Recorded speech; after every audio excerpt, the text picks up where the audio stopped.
And we're live, folks. All right. Good evening, everyone. Welcome to another city council meeting. And let's get going. 1 second, I have to close a window here. Sorry, I had too many things open on the screen at once. Good evening and welcome to the regular meeting of the Council of the City of Long Beach held Tuesday, May 18th, 2021 at 7 p.m. We have a roll call. Councilmember Delury. Present. Councilmember Mandel. Present. Councilmember Trustin. Present. Vice President McGinnis. Present. President Bendo. Present. Let the record indicate the presence of City Manager Donna Gaden and Deputy Corporation Counsel Richard Berrios. We'll now have a salute to the flag. Councilman Delury, would you lead us, please? Certainly. Thank you, President Bendo. Hands over heart. I pledge allegiance to the flag of the United States of America and to the republic for which it stands, one nation, under God, indivisible, with liberty and justice for all.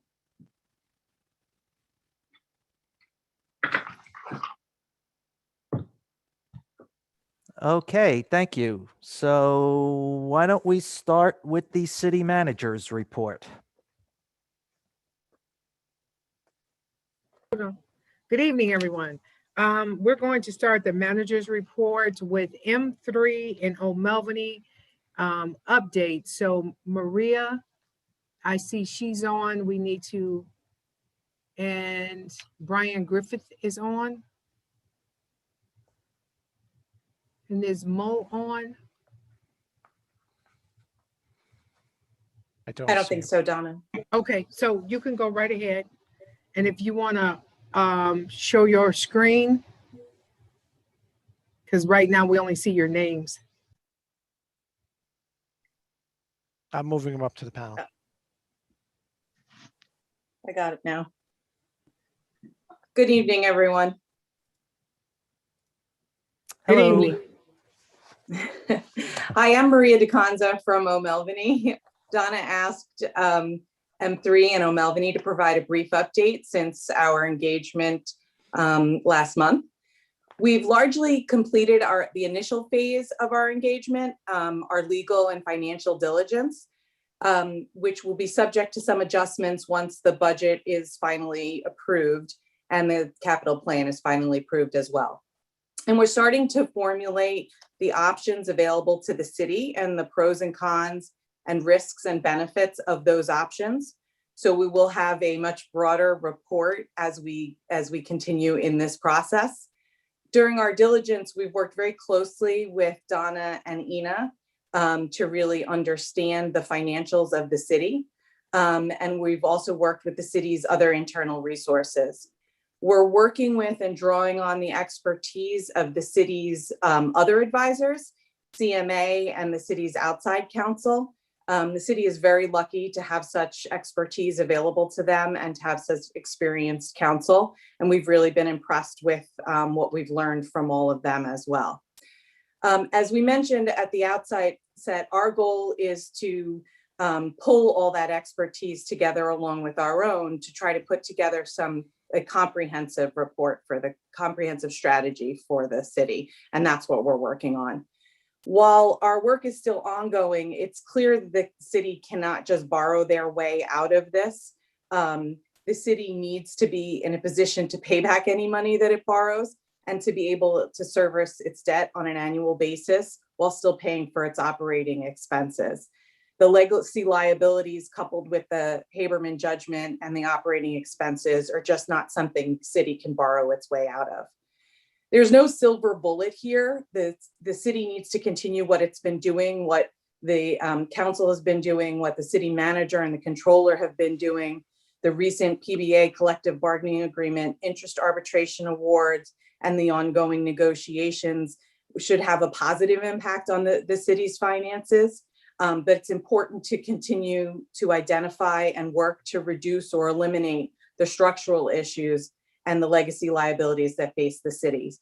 So we don't have a final report today. Our work is still ongoing, and we really appreciate the cooperation that we've had so far, and we look forward to working to continue our process.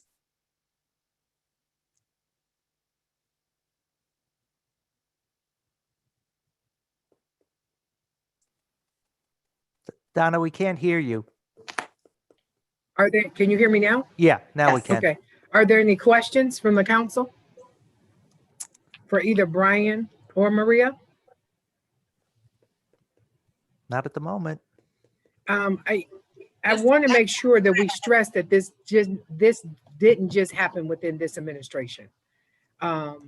Some believe that this financial problems that we're having just happened now. So Maria, can you clarify that for people that are confused based on what we're saying and what others are saying? Sure. It's really the exact opposite. The things that this administration have been doing that we understand have been going on with really understanding what money is coming in and what money is coming out. That really sounds very basic, but it is the most important thing. The negotiations that are going on, the interest arbitration reduced what was last year the largest payout. Donna, you can correct me on the numbers, was over $600,000. Under the new award, the interest arbitration on the collective bargaining agreement, that would be capped at $275,000. Those are for people, separation payments when people are retiring. The city can't sustain those kind of payments year after year without a corresponding increase in revenues. And so these structural issues are what create these liabilities. And of course, the Haberman judgment is not a new issue. It happened to, the court rendered its decision this year, but this has been an issue that's been going on for since 1989, my understanding. And so it's really addressing these issues today that this administration is working to do. And it is extremely important to do it today because it will only get worse. And Maria and Donna, just to put maybe a finer point on that as well, is the work that the city has been doing over the last couple of years is actually really paying off in terms of figuring out how best to balance the budgets without having to borrow. So between the years of 2014 and 2018, the city was borrowing on average about $6 million to more or less balance the budget between, interfund transfers or bond issuances. And over the last 2 or 3 years, that number's come down significantly. In 2019, I think it was about 3 million. Last year, I think, or 2020, I think estimate was about 2 million. And I know this year we have maybe about 3 million plus or so under the current budget estimate that would need to be borrowed. But part of that is to, pay for part of the benefits. It's for the payouts. Right. And it's for the payouts, which were accelerated as part of this arbitration. But in the long term, that's going to pay off because that will, as Maria said, as we've capped these payments or you've capped these payments, that's going to pay off in the future. So we're going to have a little bit of pain in this current year, but the trend is obviously very encouraging.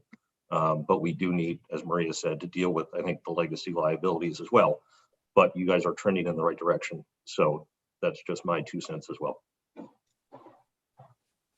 Thank you. Well, if there's no questions, next up is Commissioner Brand from Recreation Department to give a beach update. Good evening, everybody. Just real quickly, let everybody know that the beach business at the current time is booming. From our operations with the sale of beach passes that began this past weekend, business has been very brisk. The majority of the people are very happy, excited to use the beach this summer. And I think there's just an overall positive anticipation that they're going to get to use this beautiful thoroughfare of ours and remembering it the way it was before COVID. So beach pass sales are on. We're 7 days a week at the gazebo across from the ice arena. On the weekends, we're up at the trailer on Laurelton as well. So, don't waste time. We've spoken at length about the electronic beach passes throughout the winter. We're in the final testing stages of the electronic beach passes. We have a team of city employees that have been routinely on a daily basis testing, like we like to call it, beating up and working out whatever remaining kinks there are. And we should have a launch hopefully by the weekend or sometime over the weekend. Negotiations with the Long Island Railroad have been ongoing, and they're ramping up for a July 4th launch for their getaway package for people to come and frequent our shores as well. It's not just our department. If you take a look or take a walk on the boardwalk, you'll see Tommy Canner and the beach maintenance guys are all over the beach in terms of beach preparations with the appropriate amenities as well. Paul Gillespie, Chief Gillespie, and the lifeguards are out. They're getting their operations all squared away. We're with one another on a routine basis. It's red line time now, and there's an excitement. The beach league volleyball will be back. Summer concerts will be back. On a smaller schedule. And as we inch closer and closer to the lower threshold numbers, we're going to begin exploring which additional summer events we can that we can take part with. A number of them do require a substantial amount of lead time, and with the guidance that we have now, some of them would be knocked out of the box just because we wouldn't be able to pull them off in their regular time space. But the stuff that we can extend into the later parts of the summer, we're certainly looking to do that. On the short term, what we have coming up is the 10-mile race, the city manager's Race to Remember. That'll take place on Sunday morning, May 30th. And recently we met with members of the Joint Veterans Associations and came to the agreement that in lieu of a parade, they will be hosting an event on the mall across from the VFW on Grand Boulevard, similar to what we did last year. The event takes place at 1 p.m. on Memorial Day. We'd love to have as many people come down as would like to take part in that. And if they want to join us on the city's live stream virtually, that would be available to them as well. Like I say, day by day, the information gets better and better. I think it's going to be a busy summer. People seem genuinely excited about getting back to normal, and we're going to do everything we can to help that along. That's it. All I got. Commissioner, this is Mike Delory. I just have one or two questions for you. Could you just tell us what the hours of beach pass sales are at the gazebo and the hours for Laurelton Boulevard? Yes, sir. During the week at the gazebo, Monday through Friday, 9 a.m. to 6 p.m. On the weekends, it's both locations, 9 a.m. to 4 p.m. Thank you, Commissioner. My pleasure. Commissioner, this is Liz Treston. I just want to thank you for looking into the extending of pool hours for the community.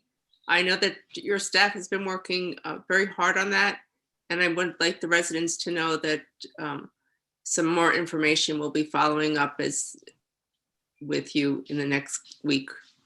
Yep. I mean, I made you guys aware of it, but the general public should know as well. We did get additional guidance just today that pertains to both the pool and the gym, with some loosening of restrictions that will now pour through. They go into effect tomorrow, the 19th.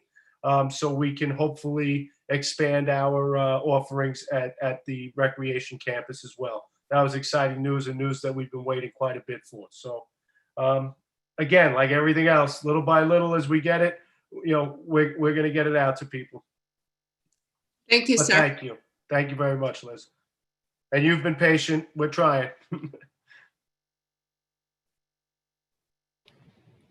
All right, if there's no other questions, the next up is Commissioner Walsh and Commissioner Kimmons to talk about code enforcement. Can you guys see me? Yes. Just making sure I'm up. Good morning, everybody. Good afternoon, everybody. Evening. So we have with the lifting of the COVID restrictions and stuff like that, that has happened. We're expecting a vibrant season to be upcoming. We're hiring 31 or 32 summer specials that are going to be trained this weekend. So we're looking forward to that and to getting them deployed on the Ocean Beach Park. With regard to the Ocean Beach Park, we will be looking to make sure that the rules are all followed up there. We're actually going to be taking a look at all of the vendors up on the boardwalk, making sure that they are in compliance. If we see things that are out of compliance, we will be working, we'll be going over to the vendors, talk to them, see if we can gain compliance. If not, we'll take whatever appropriate action there is necessary to make sure that everybody's safe and all the city rules are followed. Scott, you have anything you want to add? We're just going to be working on, with you and Corporation Council, the flag situation, which was brought to light.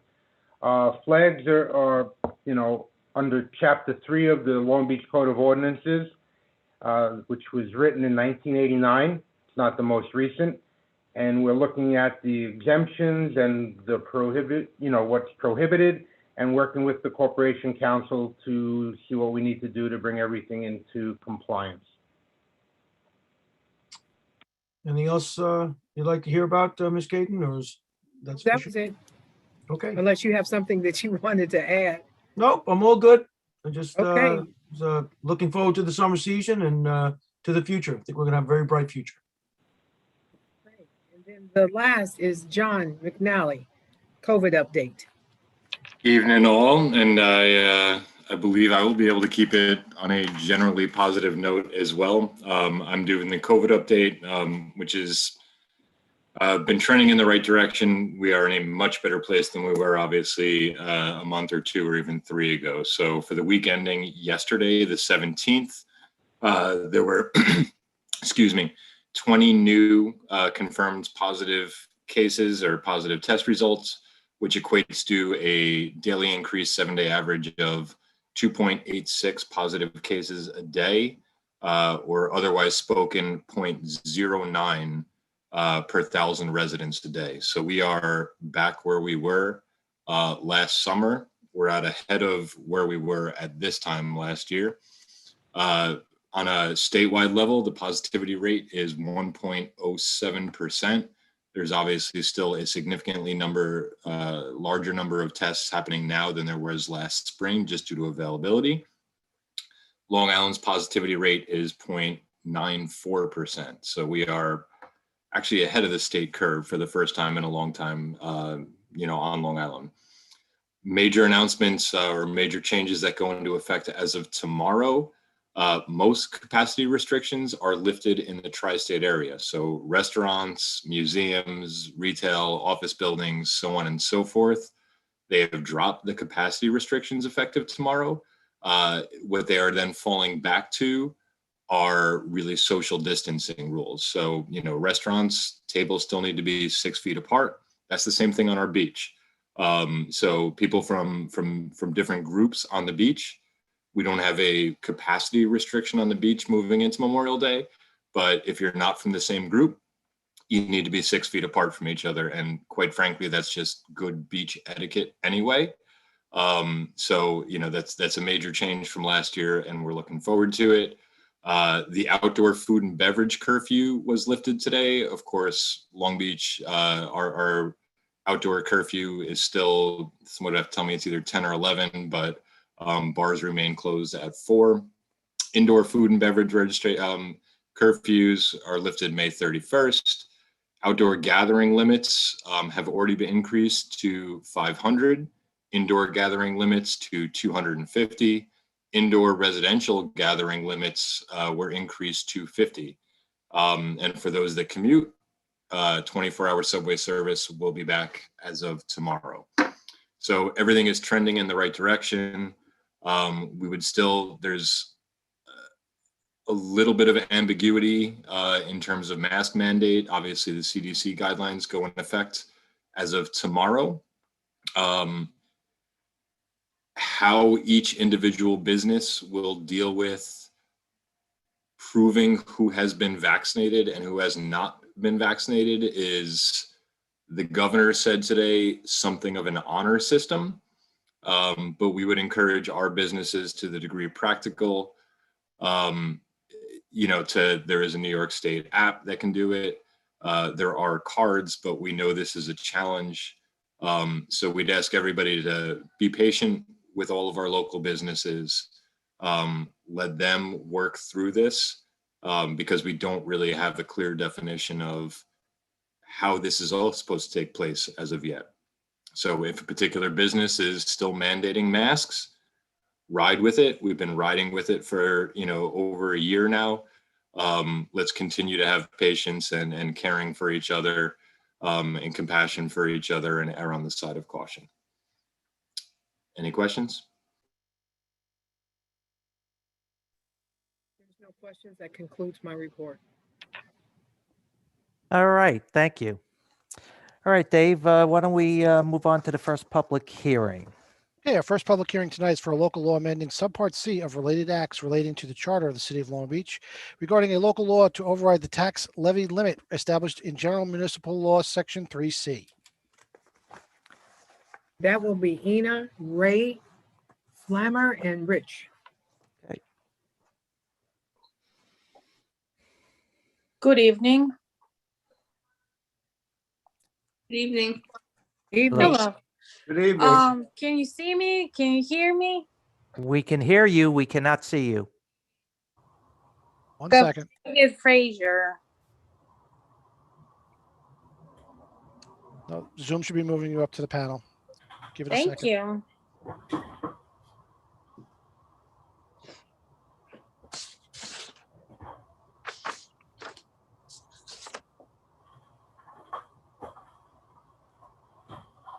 You can go ahead and turn your camera on. Okay, thank you. Dave, do you mind putting the slides on for the override of tax levy limits? And go to the second one.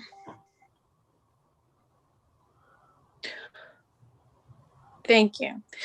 So, override of tax levy limit, we obviously talked about it before, the fact that we're in order to balance this fiscal year 2022 budget and make it structurally viable, we need to pierce the tax gap or reduce services drastically. So I'm just going to briefly go through the process of why and how and what the tax rates are, and hopefully Ray's on a call and he'll be able to add to that from a tax assessor point of view perspective.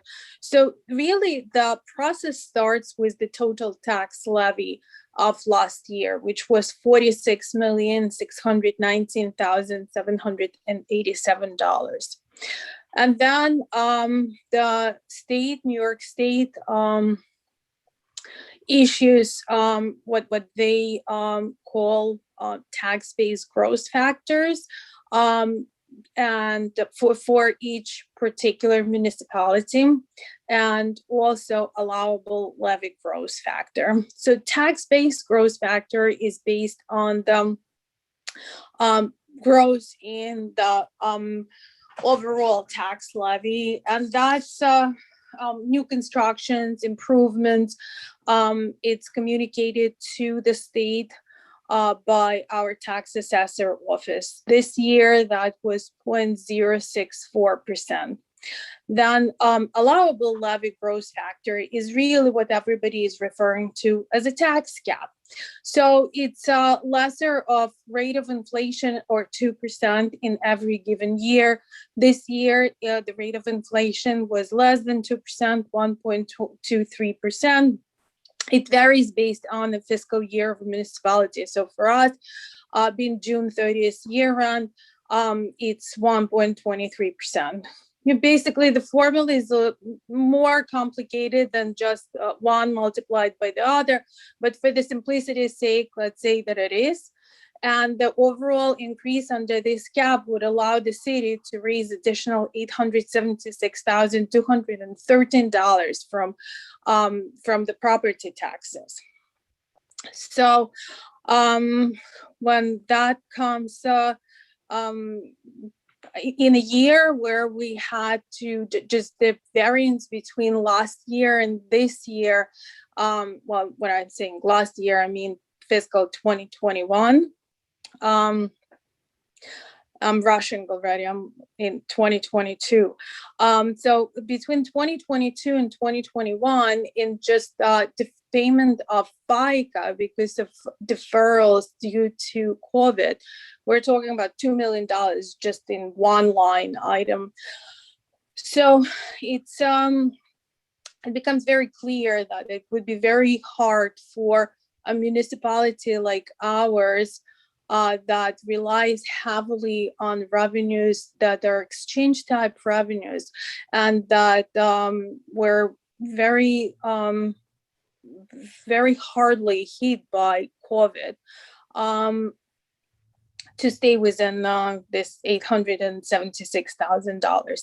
So originally in a proposed budget, the total budgetary gap that we had to breach was $3.9 million. And then since the budget was proposed and posted on the website, we had learned that the beach capacity would be increased from what was originally assumed in a proposed budget. So higher capacity means more beach revenue. More beach revenue means less need of the tax levy size, and therefore the overall increase as per proposed fiscal year 2022 budget amended by ROTM is $2.3 million.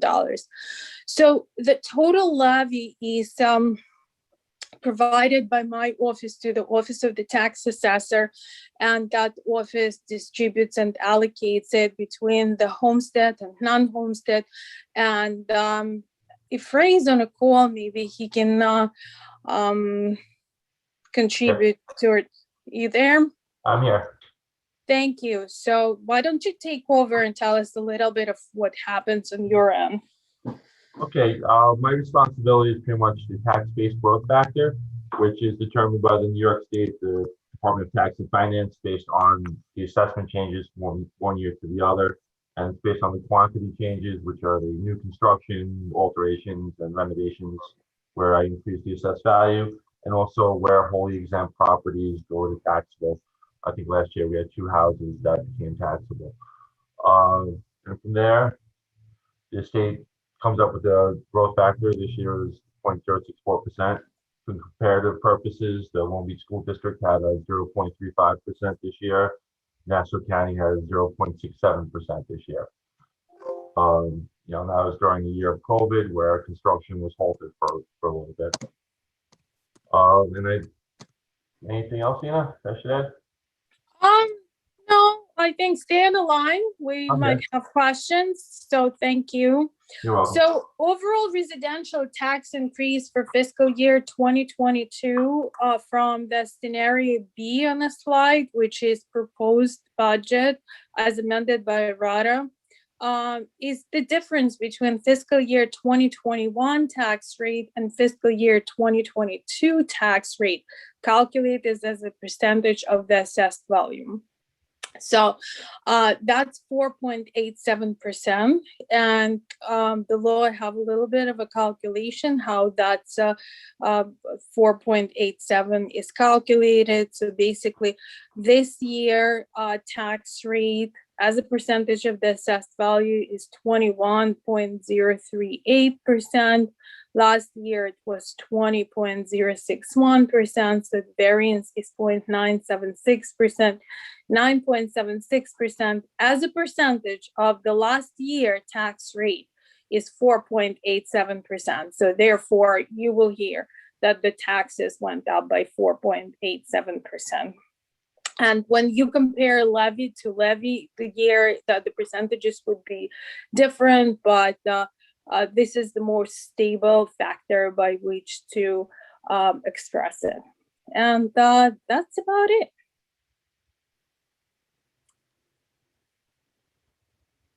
Okay, thanks, Ina. Do we have any questions from any of the council members? All right, not hearing anything. So Dave, why don't we move on to the public? And I see Roy Okay. just popped up, so I'm Roy. assuming that means he's first. John, you knew this was coming. Of course. Of course. Listen, I don't understand. We had a budgetary gap of, in the beginning, 3.9 million. And then we had, with the errata sheet, that budgetary gap went down to 2.3. Is that correct? Well, we don't have a budgetary gap as long as the tax levy is overwritten, but yes. So, but all we got was an additional 696,000 in income. We also spent we used that money to reduce. So how could it have gone down, 1.6 million when all we got was an additional 696? I mean, I know there's some magic here. You're not accounting what's already included in account with the allowable increase of 876. Okay, all right. So but that's the 800 plus the 600. That's what you mean. Oh, yes. Okay. So, and what was what did the commercial go up? Good question. Give me a second. That'd be 10.71%. Ray, How much? check it out. 10.71%. Okay. All right. I just have to comment. I really appreciate what you prepare, but I wish we could get this ahead of time so we could fashion questions. And we could understand this a little better. I've asked that, and if there's any way that we can do this, because I'm trying to understand it, I'm trying to look at the different things, and I guess, to be honest, 180 seconds is not enough time to ask questions on a budget with hundreds and hundreds of items. And, I understand Donna presented a budget, but somehow we did not cut 1 penny. We were not able to find 1 penny to cut. Matter of fact, we added another 85,000 in the budget. And I just think if we had more time and if we could examine it closer, we could find little cuts. I know I could find dozens of cuts myself. And, but we're limited. You understand how limited we are. And nobody seems, you're talking about $105 million budget that nobody found 1 penny to cut after Donna presented it. Now, Donna probably presented as tight as she could. I don't know that. I don't know because, like I say, I'm limited to the 180 seconds. And we only had 2 hearings. So that's a total of 6 minutes to ask about $105 million budget. And I don't think it's really fair to us because there are so many questions on this. Okay, Roy, this is Donna. Yes, The way Donna. we prepare our budget is that we hire professional staff to run departments, and they tell us what they need, and they tell us, and Ina and I say it has to be to the bare bones of what they need to make sure their departments are run properly. And then we create the budget based on that. And we might find $100 here, $100 there. But when the department heads are held accountable to make sure that they provide the services to the community and we do everything we can for the community, that is the numbers they came up with. And so we try not to second guess the professionals on how to run their department and what they need to run their department. And that's been one of the complaints that they've had many times, is that they could do a better job in some of the things if they just had a little bit more money, or that they could move money from one line item to the other. So when we present a budget, Ina and I and the department's heads have scrubbed that budget as much as we possibly can without cutting any type of service, but to give good service at the cheapest cost that we can. Okay, Donna, I guarantee you I could find at least a nickel in there. But what I'm saying is you will not find a department head that ever says, oh, I don't need more money. You won't. You know, Right, so maybe, their job is to be a department head and to give as much service as they can. And the more at a money they have, the more at a service. reasonable cost, at a reasonable cost.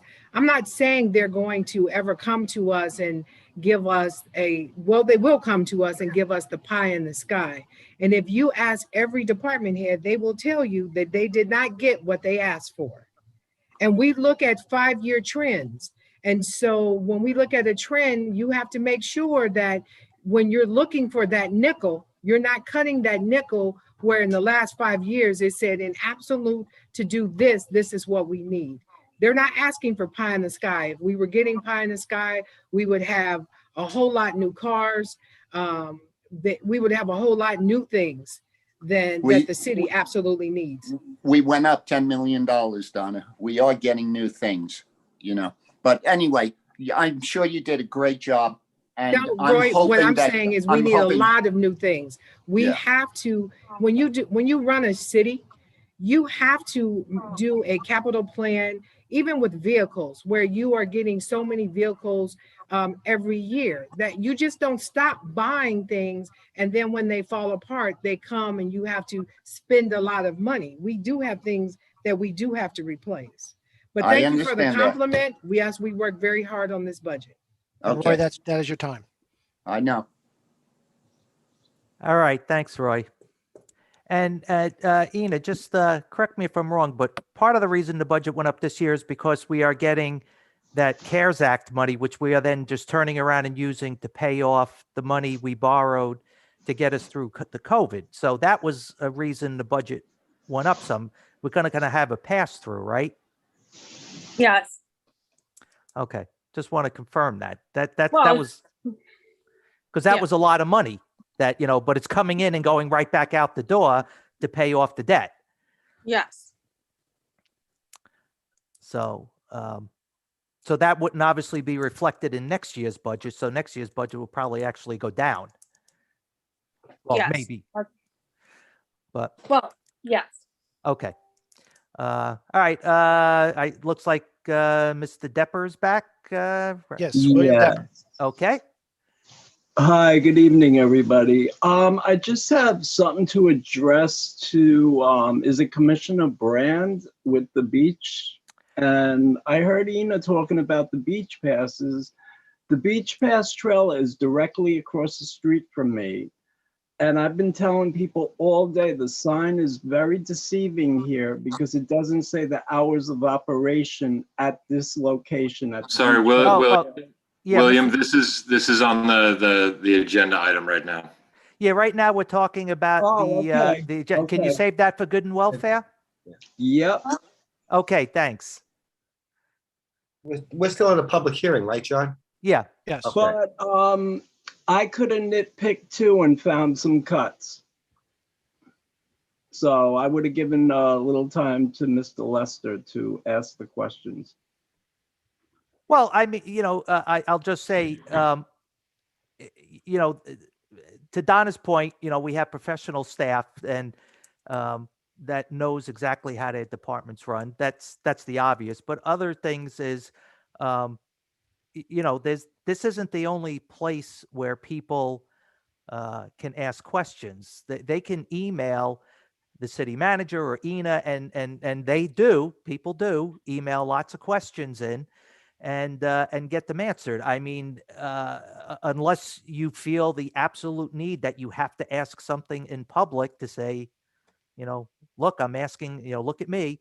That's fine. You can do that, but then you have to limit yourself to 3 minutes. But you could ask all the questions you want, via email and things, or calling into City Hall or whatever. So this is not the only opportunity to provide commentary. Okay, thank you. Okay. All right, Dave. Who's next? Kevin Heller. Okay. Welcome back. Wait a minute. There we go. Try it now. There you go. There you go. Am I unmuted? Oh, Yes, thank you you. are. Yep, you're all set. I apologize. I got lost in the numbers a little bit, Ina. Just a what if question. What if the council voted against piercing the tax cap limit? What could we raise the property tax levy by? What would be that figure? That is actually, Mr. Haller, I think it's more of a legal question than a finance question. If the city council knows what the budget is, they had an opportunity, just like the rest of the city and the residents. The budget was online since April 20th. So any kind of research and questions that my office had, we addressed. So Well, from no, the legal standpoint, must be I don't think that I can answer it any further because again, it's a law, right? So I'm Mr. Heller, probably going is to it- defer to Reach, but if you have any more questions for me, I'll be happy to address them.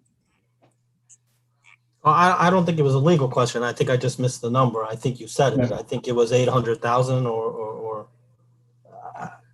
Right, I think, Mr. No, Heller, you was your asked question, what's so, gonna happen. You asked what's gonna happen if they're not gonna vote on it. but there's a No, no, number. I think you said the number. Yeah, Ian, I think what he's asking is if we stayed at the tax cap, what would be the tax increase? Oh, You and I I'm sorry. discussed this. I think it thought it was, was one- I thought he said- misunderstood.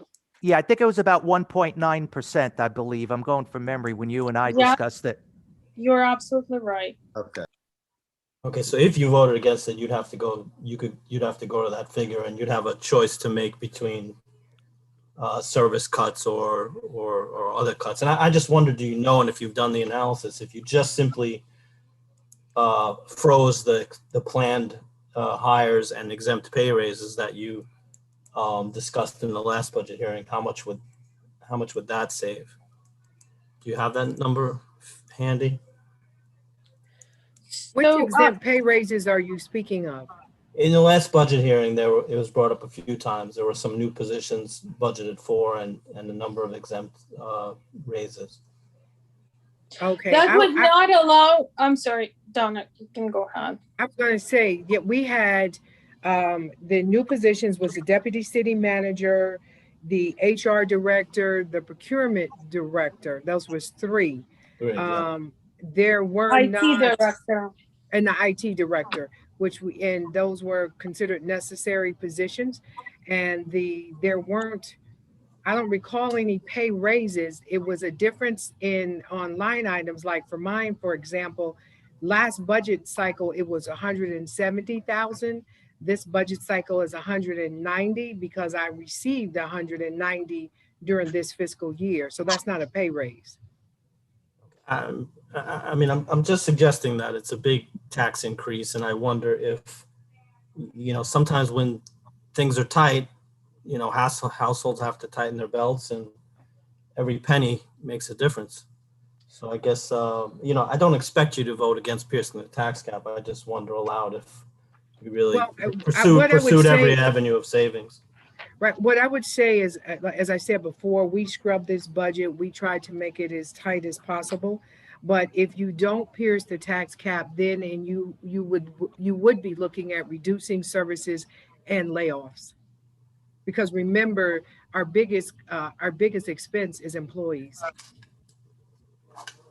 Okay. And thanks. just year to year, Mr. Haller, on page GF 28 of the budget, in account A9030588030 for the Social Security, this fiscal year 2022 proposed budget for that is $3.6 million. The adopted budget in 2021 was $1.6 million. We're talking about $2 million increase just for the Social Security. And that's more than twice what the tax levy limit allows you. Ina, could you explain that? Because I think people are misunderstanding that it's jumped up only because of this upcoming budget year, but it was a deferral because of COVID that now you're paying it in the 21-22 year. Is that Yeah. right? Okay. So basically, in 2021, federal government allowed us to take sort of like a tax break and defer the employer portion of taxes through the end of last calendar year, December 31st, 2020. Whatever was deferred, though, is not forgiven to us. We have to pay it back.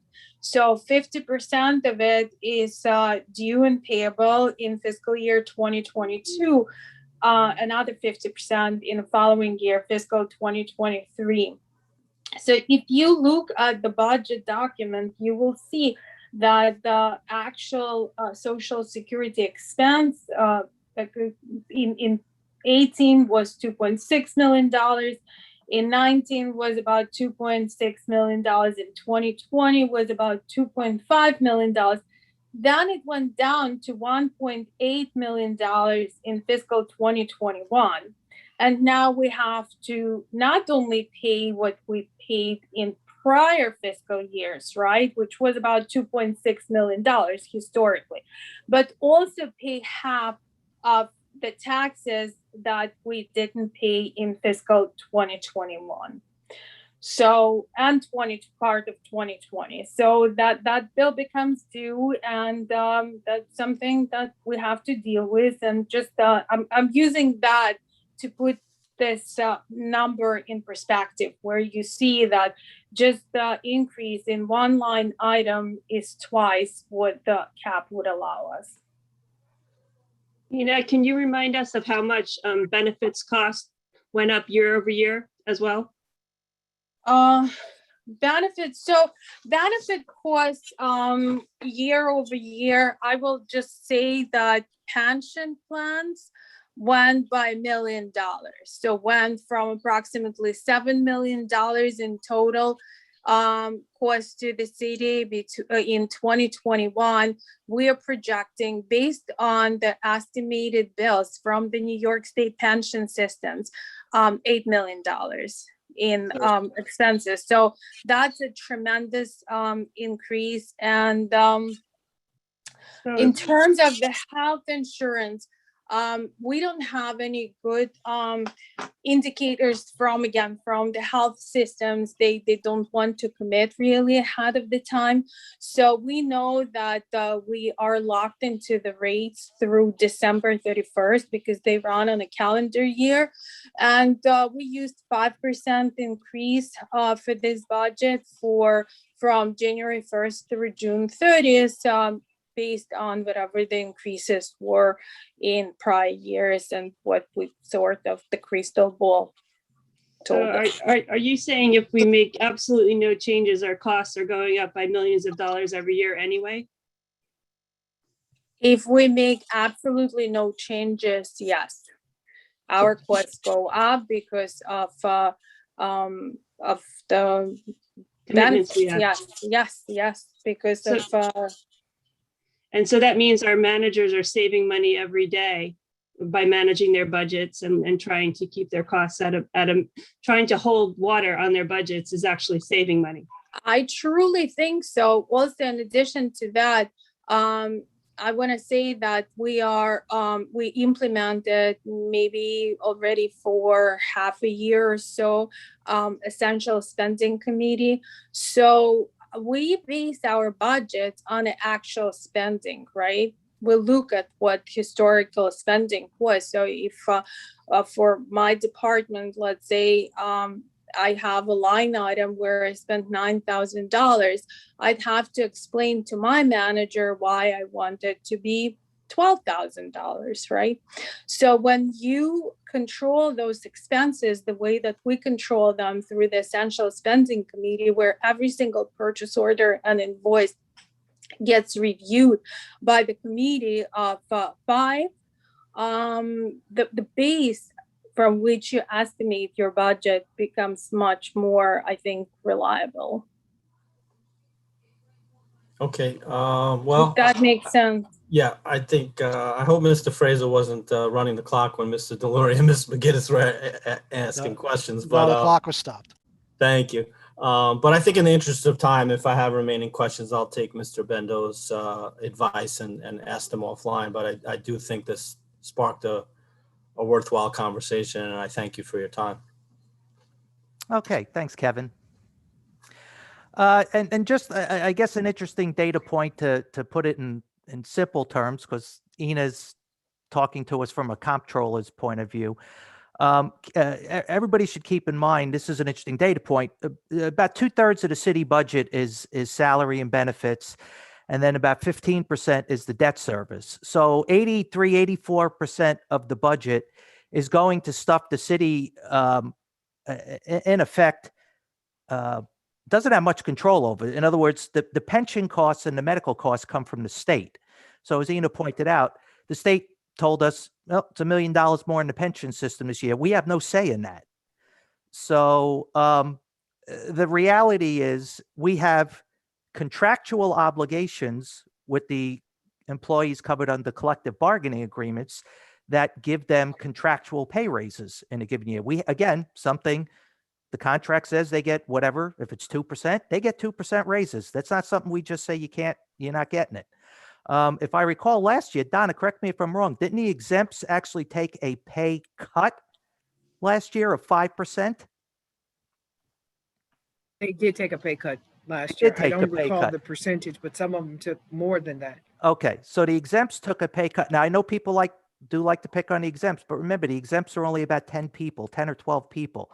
They're a very small piece of the budget. So even if they don't get pay raises in a $93 million budget, you're talking pocket change. So it's all about perspective here. What we're really talking about, if people are really talking about wanting to slash a budget, you're talking about cutting heads, because that's where the budget is. So that's what you need to think about when you're coming up and talking about cutting things.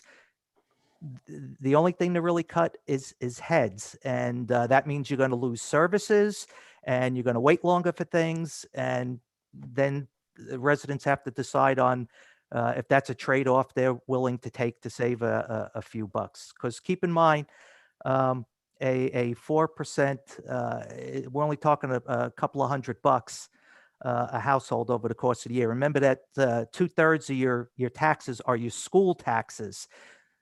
The remainder is split between the city and the county. So we're a small piece of your tax bill. So again, just keep all that in perspective. That doesn't mean this isn't important and you shouldn't ask questions, but I just want everybody to have that perspective, so they're asking the right questions and putting things in proper perspective.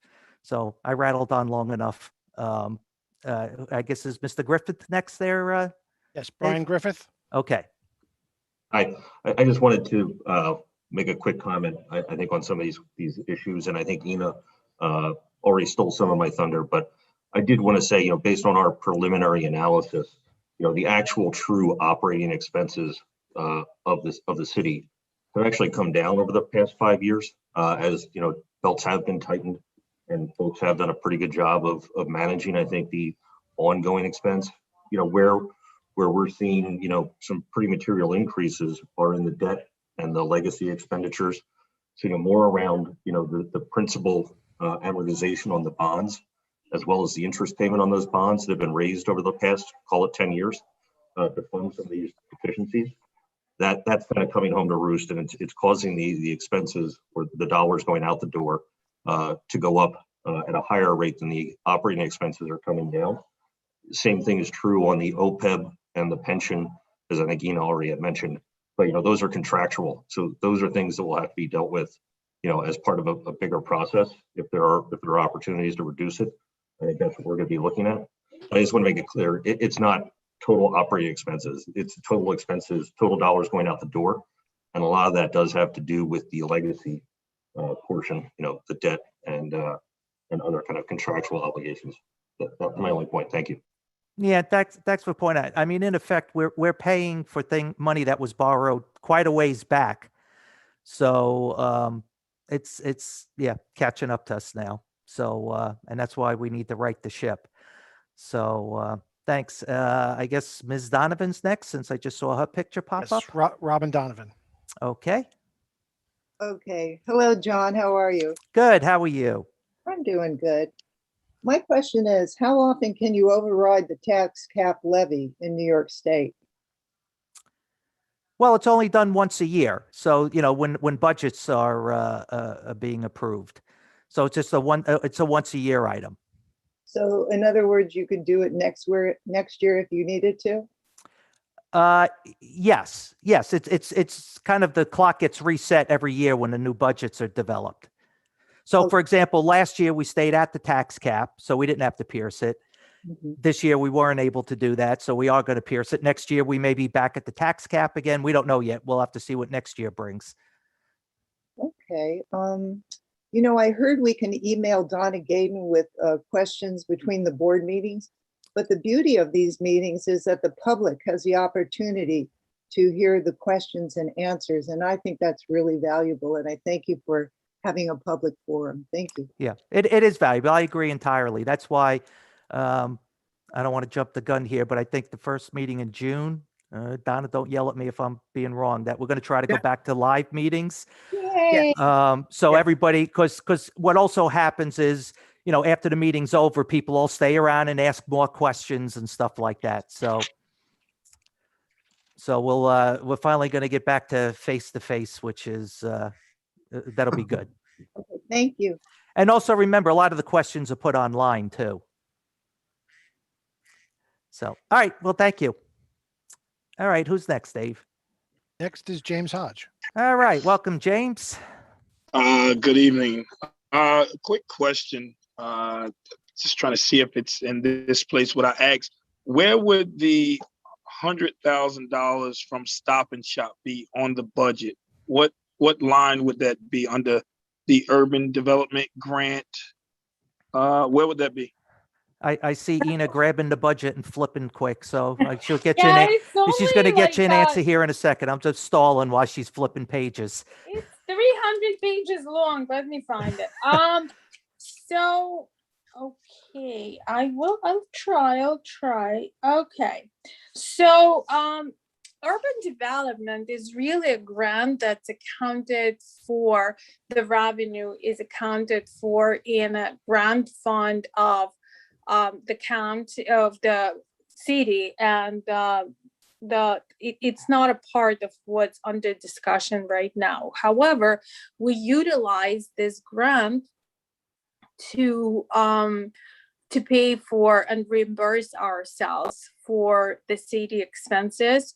And this year we had budgeted about $74,000 in the economic development budget to be charged back to the urban development grant. Okay, so my question is that with the city understanding that the peoples are still traumatized and feel the effects of the gentrifying and gentrification that happened, that brings the money in where all of the families was displaced. A lot of family members still live here and still feel those effects. And that money and that whole 99-year deal was said that money was going to go back into the immediate community. So is this administration now taking the money, directing it other places, like some other administrations, against the what it was contracted to do? No, We'll take a look at that, James. I Okay. will pull the contract and we'll take a look at that and do an analysis of where the money is going, the money that's coming in and how it's spent, and then we will come back to the public and let them know. Okay, it's if we can, because a lot of times this money is not reported where it's going. And I know Take care of it, James. We will take No. care of that. We will report where it's going and what it's used for. And We don't have a problem with that. We're very transparent.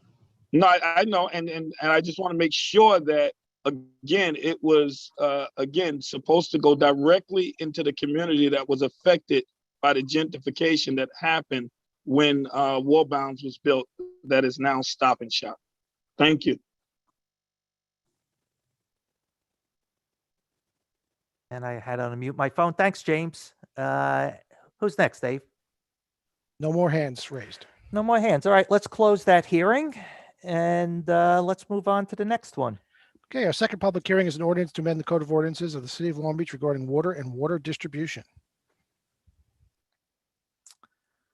And I'm going to guess that's Mr. Fabrizio.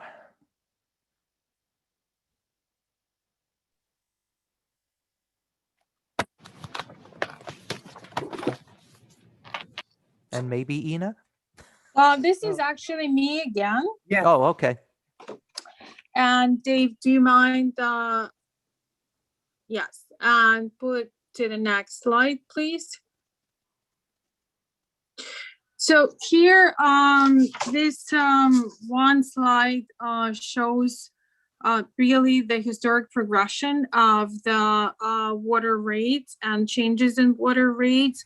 And it goes back to 2010, and it shows that from 2010 to 2012, the rates increased on average 16%. Then from 2012 to 2019, rates had increased. Well, not the 2019 ordinance had increased 2012 rates that were in effect at that point, increased by 13% for the usage up to 12,000 gallons, and then 20% for all the other categories. And then what we're proposing today is 4% increase across all the usage categories. And yeah, that's comparative data. And I'll be happy to answer any questions. Okay, any questions from the council members? All right, hearing none. Dave from the public? 1 second. Roy Lester. Okay. Go ahead, Roy. Hello again. I'm trying to follow this, and what I've asked for before is when you do the changes to the charter, if you can put in what it is being changed from. Okay? Because it really helps. And I look at this, so I went back to the charter because that's basically what you tell us to do, John. And I look at the charter, and I believe the charter that you have online is an old one and it's not updated. So you really can't tell things. But the one real question I have is the firematic supply. It's a quarterly charge of $114.91 up to 2 inches. Is that correct?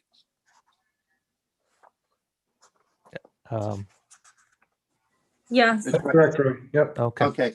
And in the charter, it has a monthly charge of $97.50.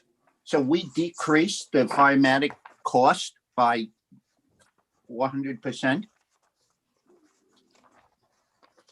Decreasing the cost? No, the fire. Well, I could tell you what I have because I wrote down the old charges and the new. The firematic up to 2 inches. The old charge was $97.50.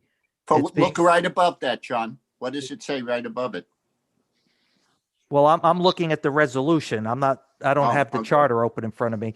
I'm looking what so the amount in the resolution is $114.91. The amount in the charter was $97.50.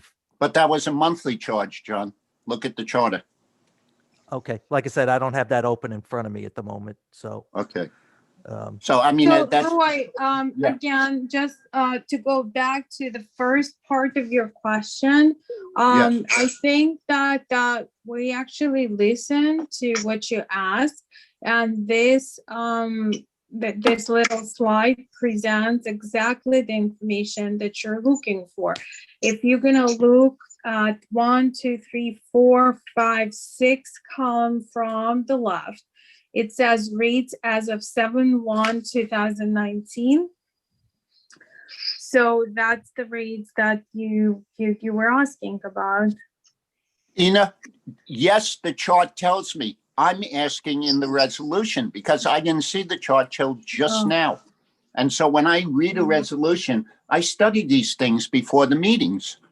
And then I have to go back to the charter. And it would just be a lot easier for me, for the other people that are interested, if you do a resolution, just say what the old charge was.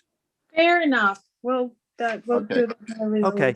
resolution. And just I opened the charter, for the firematic, it says the charges shall be billed quarterly in advance.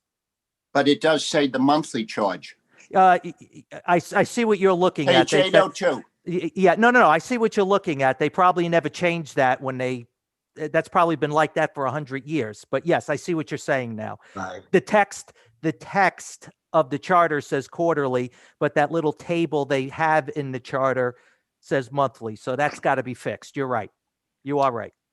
So it is, the quarterly charge was really $97.50. It was not a monthly charge, correct?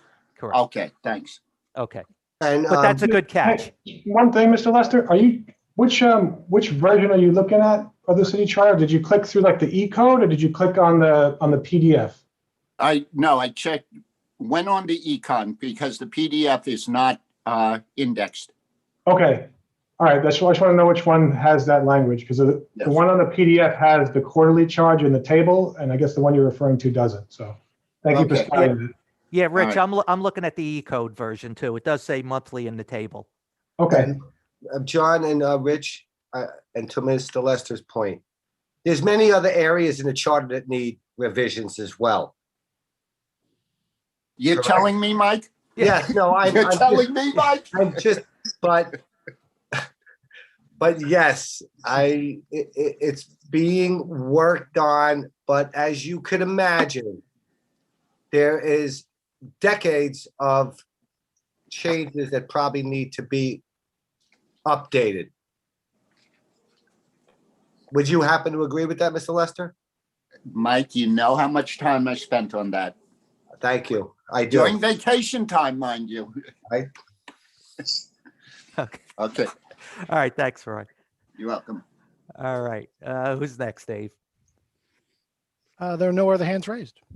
Okay, so let's close that hearing. And I hope Rich or somebody took a note about the E-code version there that we got to update that one table.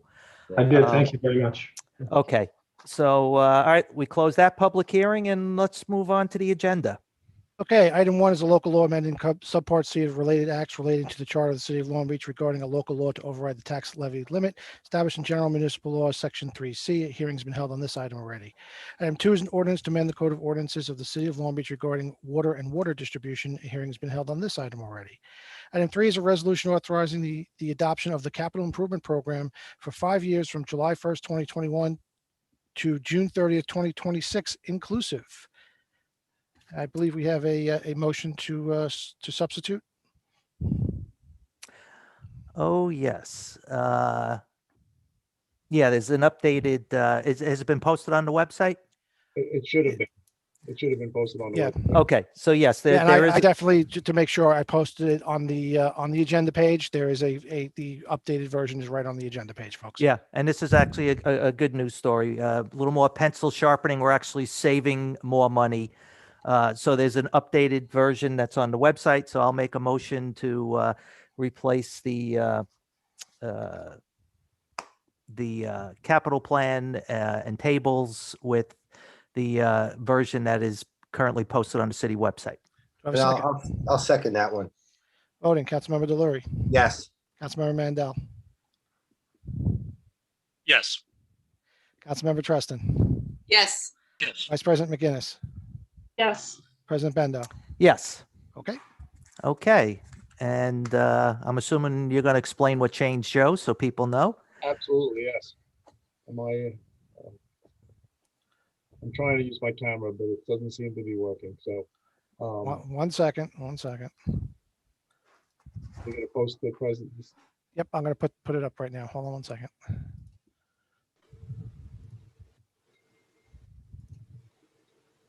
Your camera should be active now.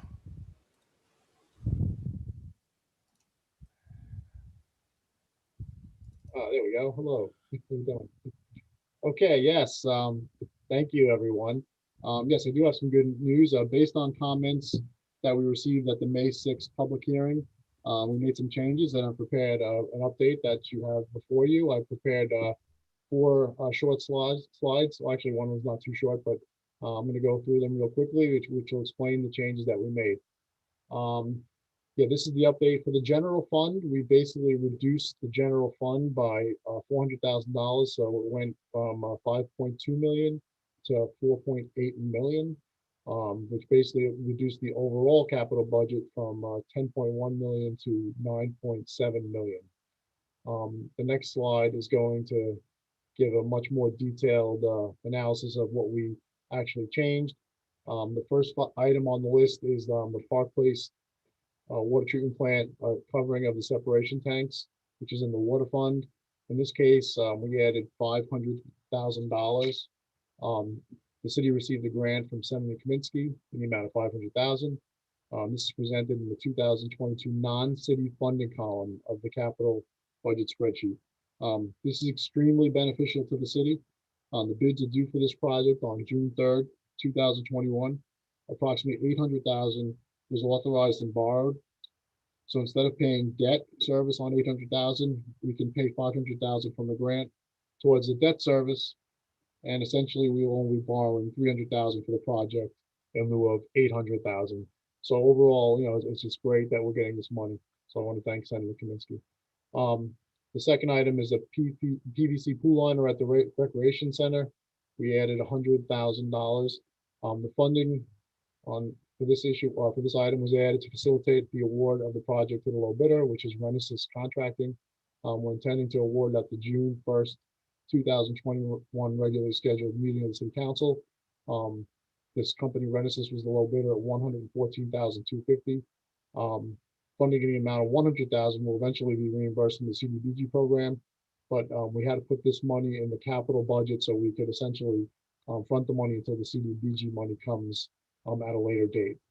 We're planning on doing this work in the whole month of July. We're going to close the pool and replace the liner. We're also going to be doing some other work on the balcony where there's a defect in the wall that abuts the pool. So that's going to be in July 2021. 3 other projects now. These are projects that we actually deleted, and this was based on comments from one of the residents at the public hearing. They had mentioned, why are we spending so much money on grants and studies. So, basically for this first one, which is economic development zoning study, it's in the general fund. We deleted $100,000 based on comments from the May 6th meeting. We met with the city controller, city manager, director of economic development, and myself. It was determined that the proposed work is not going to be initiated until after July 1st, 2022. So we're going to incorporate that in the 2022-23 capital budget. So we deleted that. The next one is economic development, EAF and EIS for zoning. Again, that's in the general fund. We deleted $265,000. This was also based on comments from the May 6th public hearing. Again, the city controller, city manager, director of economic development, and myself, we all met. We determined that there was $265,000 in existing capital budgets from a prior year that we could actually use for this project. So we were able to delete the $265,000. Last but not least is a parking study. This was also in the general fund. We deleted this, similar to the one before. We actually are going to move this to the 22-23 capital budget because it was determined that we weren't going to do the work in this next year. So we were able to push that off. So Dave, next slide, please. So in summary, we're requesting 4.8 million in lieu of the 5.2 million in the general fund. And this is basically going to, again, lower the overall capital budget from 10.1 to 9.7 million.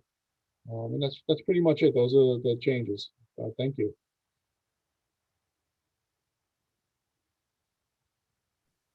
Got to learn to unmute before I start talking. Thanks, Joe. Yeah, no problem. All right. Is there any questions from the council members? I just have one. Commissioner, thank you very much for doing this, by the way. Saving money is always helpful.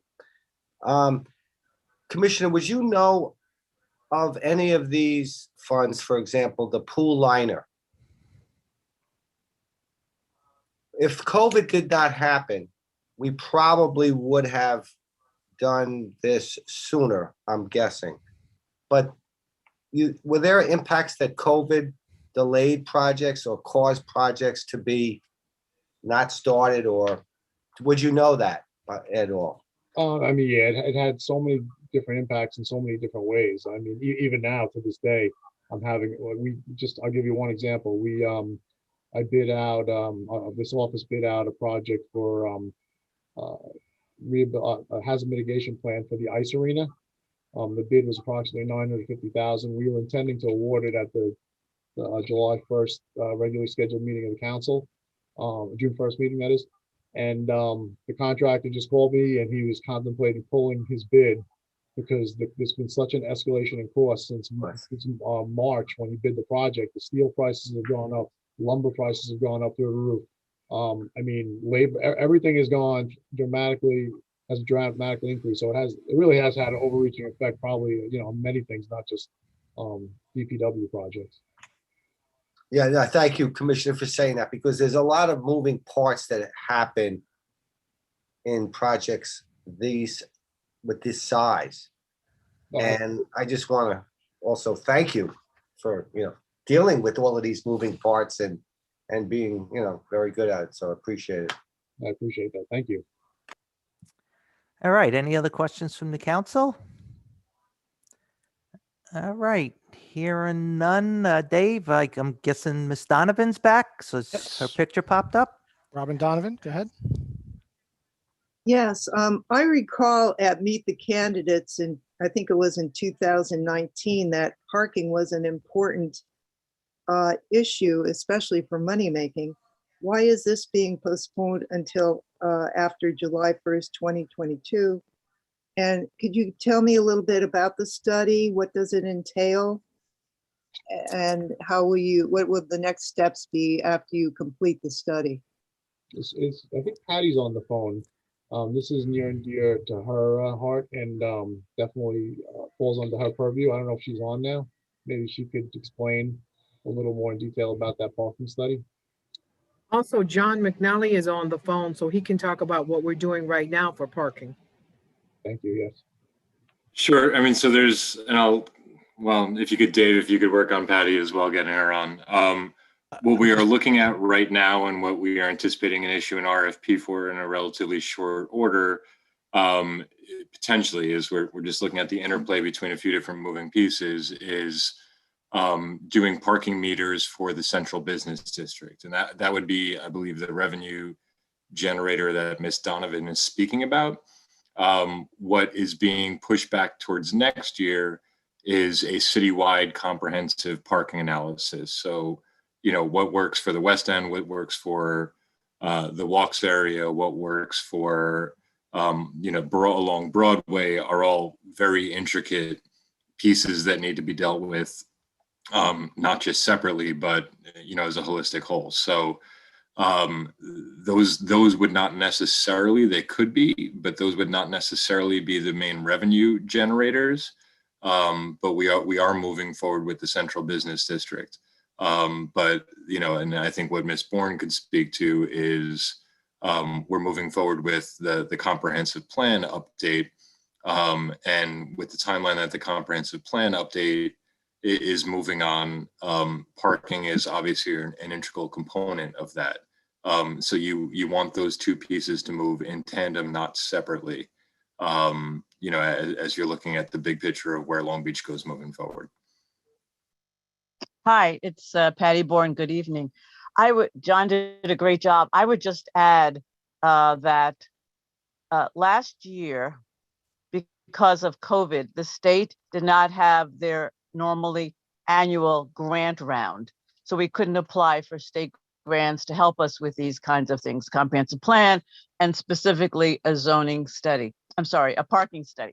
So this year, the funds are available again, and we're looking to apply if they are available for funds for a parking study as well as for the comprehensive plan in the zoning area.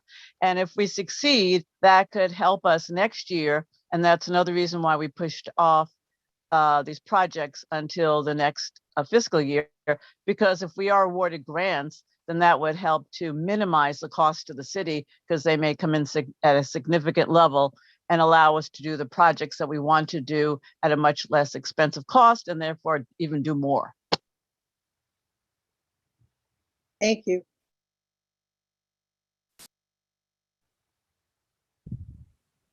Thank you very much. Oh, you're welcome. Thank you. All right, Dave, who's next? Roy Lester. Go Okay. ahead, Roy. Hi, John. The only, listen, I'm glad you guys listened to us, and it's nice that you did cut some of those studies. I didn't see the sense of those. But the one thing I wish we wouldn't do is we have an estimated cost on well 19 of $4 million. Our original quote on that was 2.5 million. And then they came back and said, oh, no, we can't do it. But we have had no bids on it. We haven't put it out to bid or anything. And, you know, it just seems like we're giving the highest amount and putting aside the highest amount without a single bid. It just doesn't seem right to me. But you know what? Like, I'm not a well expert, and it just seems an awful lot of money to drill a well. Yeah, basically what, we've just retained H2M, who's going to be the design engineer on this project, and they just commenced the design effort. So when we were preparing the capital budget, I reached out to them and requested that they give me, what they felt was the most up-to-date cost for the well. And you're correct, we did initially have 2.5 million, but he basically gave me information that said it was going to be in the $4 million range because it's a 1,250-foot well into the Lloyd Aquifer. It's a very deep well. That was the rate, that they based on comparable projects that they've done. We won't know, remember, we're not, this money's being put in the capital budget, but until it's actually authorized and borrowed, the city's not paying interest on it, and we won't be doing that until we have a better idea of, so we bid the project actually, I'll coordinate with the city controller. So no matter what happens, once this is, hopefully this is approved, we won't be authorizing and borrowing this probably for quite some time. I would say for at least 6 months. Okay. Thank you. All right, thanks, Roy. And I guess another thing that's kind of probably important to point out, Joe, too, is that because we're authorizing, if the plan passes and 4 million is authorized, that doesn't mean you get to spend 4 million. That's just that's the placeholder. Exactly. You can only, the capital plan is only allowed to then borrow or bond for the actual cost. Exactly. So we'll meet, in another 6 months. I mean, the borrowing is totally different than the authorization. Correct. Correct. Right. We're not giving you the okay to borrow the money. We're just approving a plan. Right. The actual funding comes later. Right. But John, the question is, when you look at the projects in the sewer fund, we have existed bonding funds. And so we don't need any new funds. But all that money was already borrowed and is sitting there, correct? Correct. You are correct about that. And I think 3 of those projects you mentioned are actually being utilized to pay down debt service. And that's why we're only requesting 600,000 for one specific item, which is essentially work related to like emergency sewer repairs and things of that nature. Similar to what, because we just experienced these problems on Park Avenue between Grand and New York and the intersection of Wendell and Walnut. That's really the only money that we requested this year in the capital budget. And you're correct, there is money that's existing. Ina and I, controller and I, are going to make a conscious effort to go through those budget lines in the coming year to see which ones can be utilized to pay down debt service. Some of them are being used for that purpose now. If you look in the capital plan, there's a little asterisk next to where it says in the sewer fund in the column. Those are the ones that are being used to pay down debt service. I think there's 3 of them right now, but there are others we could certainly, especially with the consolidation of wastewater project. That money, a lot of that could probably be used to be paid down debt service. So I agree with you. Okay, thank you. Well, All right, thanks, Roy. I had a question about that. Isn't that capital exercise something that M3 and Melviny would work on as well? Yeah, it's interesting that you said that, Karen, because I met with them yesterday in the afternoon, and that was one of the things we talked about. I gave them a copy of the capital plan, and we spent a lot of time going through it. They had a lot of questions. I think they're gonna have a lot more. Yeah, I just had given it to them yesterday, and they, they're very interested, and they had a lot of questions about it. And I'm sure we're gonna have more dialogue about it on the impacts to the city. That's really great to hear that you're working with them on this, I'm sure in many other ways as well. So thank you. You're welcome. Yeah, well, that's what happens. We have fresh eyes looking at things now. So we're finding stuff that from past practices now that we need to update. So it's good. It's a good thing. So, all right. Who's next, Dave? No, that was the last hand. Okay. So let's move on to the next item. Item 4 is a resolution authorizing the city manager to enter into an intermunicipal cooperation agreement with the County of Nassau to receive funding for the purchase of an office trailer and related items.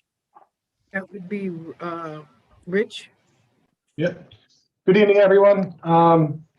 So I guess just directing your attention to some meetings past, there was some discussion about some need in the fire department over in City Hall. As you know, we have 3 volunteer contingents or companies assigned to City Hall.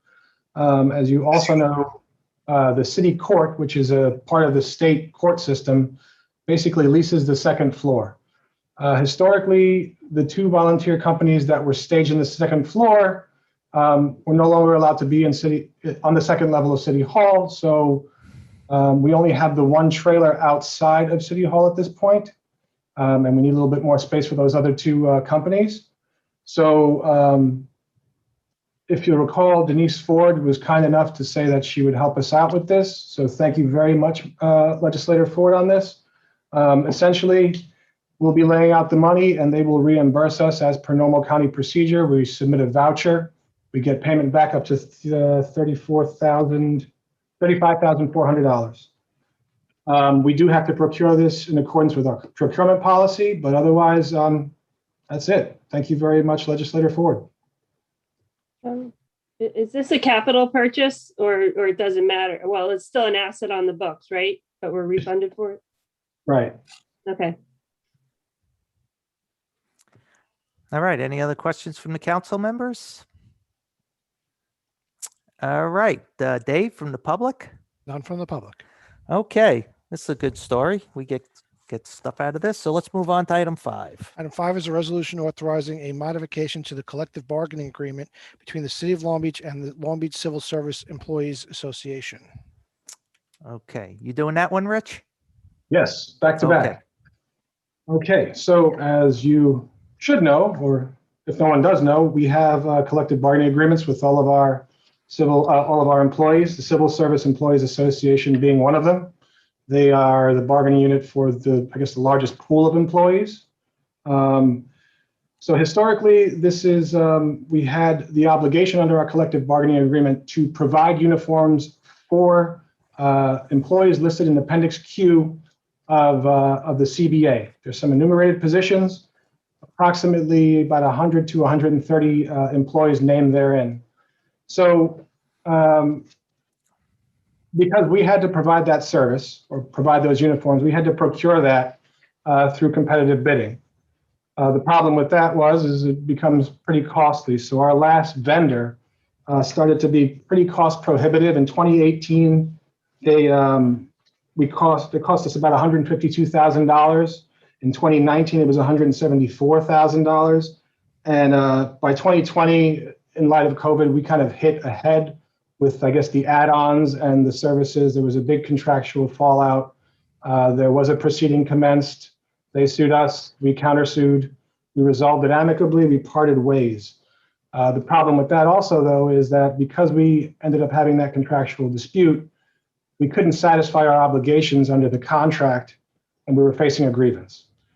So the CSEA and I guess our team sat together and discussed it. And and we came up with the uniform allowance. What that does is it takes it out of the procurement process. We give the employees an annual allowance. We put in certain controls.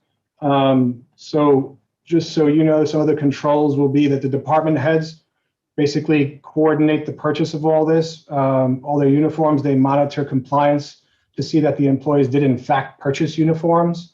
There is some, there's some teeth put into it so that that should an employee basically act in bad faith, not only do they not get the allowance for the following year, they potentially lose it forever, and they could face discipline, will likely face discipline. So at $650 per employee, with the number of employees that we currently have in that appendix, we're looking at about $84,500 projected. Add or subtract a few depending on what hires have happened in between our discussions, if any. And that's essentially it. Okay, so we're looking probably at an overall savings then with this, right? Yes, compared to 2019, 174,000 out of pocket, and it was climbing. Now we're projected at about 84,500. Okay, so we're saving like $90,000 doing this ballpark. Sounds like. All right, and it sounds like there's controls in place, so everybody's not showing up. Shines and Nolan's T-shirts won't be the uniform of the day. Right. All right. Any questions from the council? No, I'm really happy to see this, Rich. I think it's something good.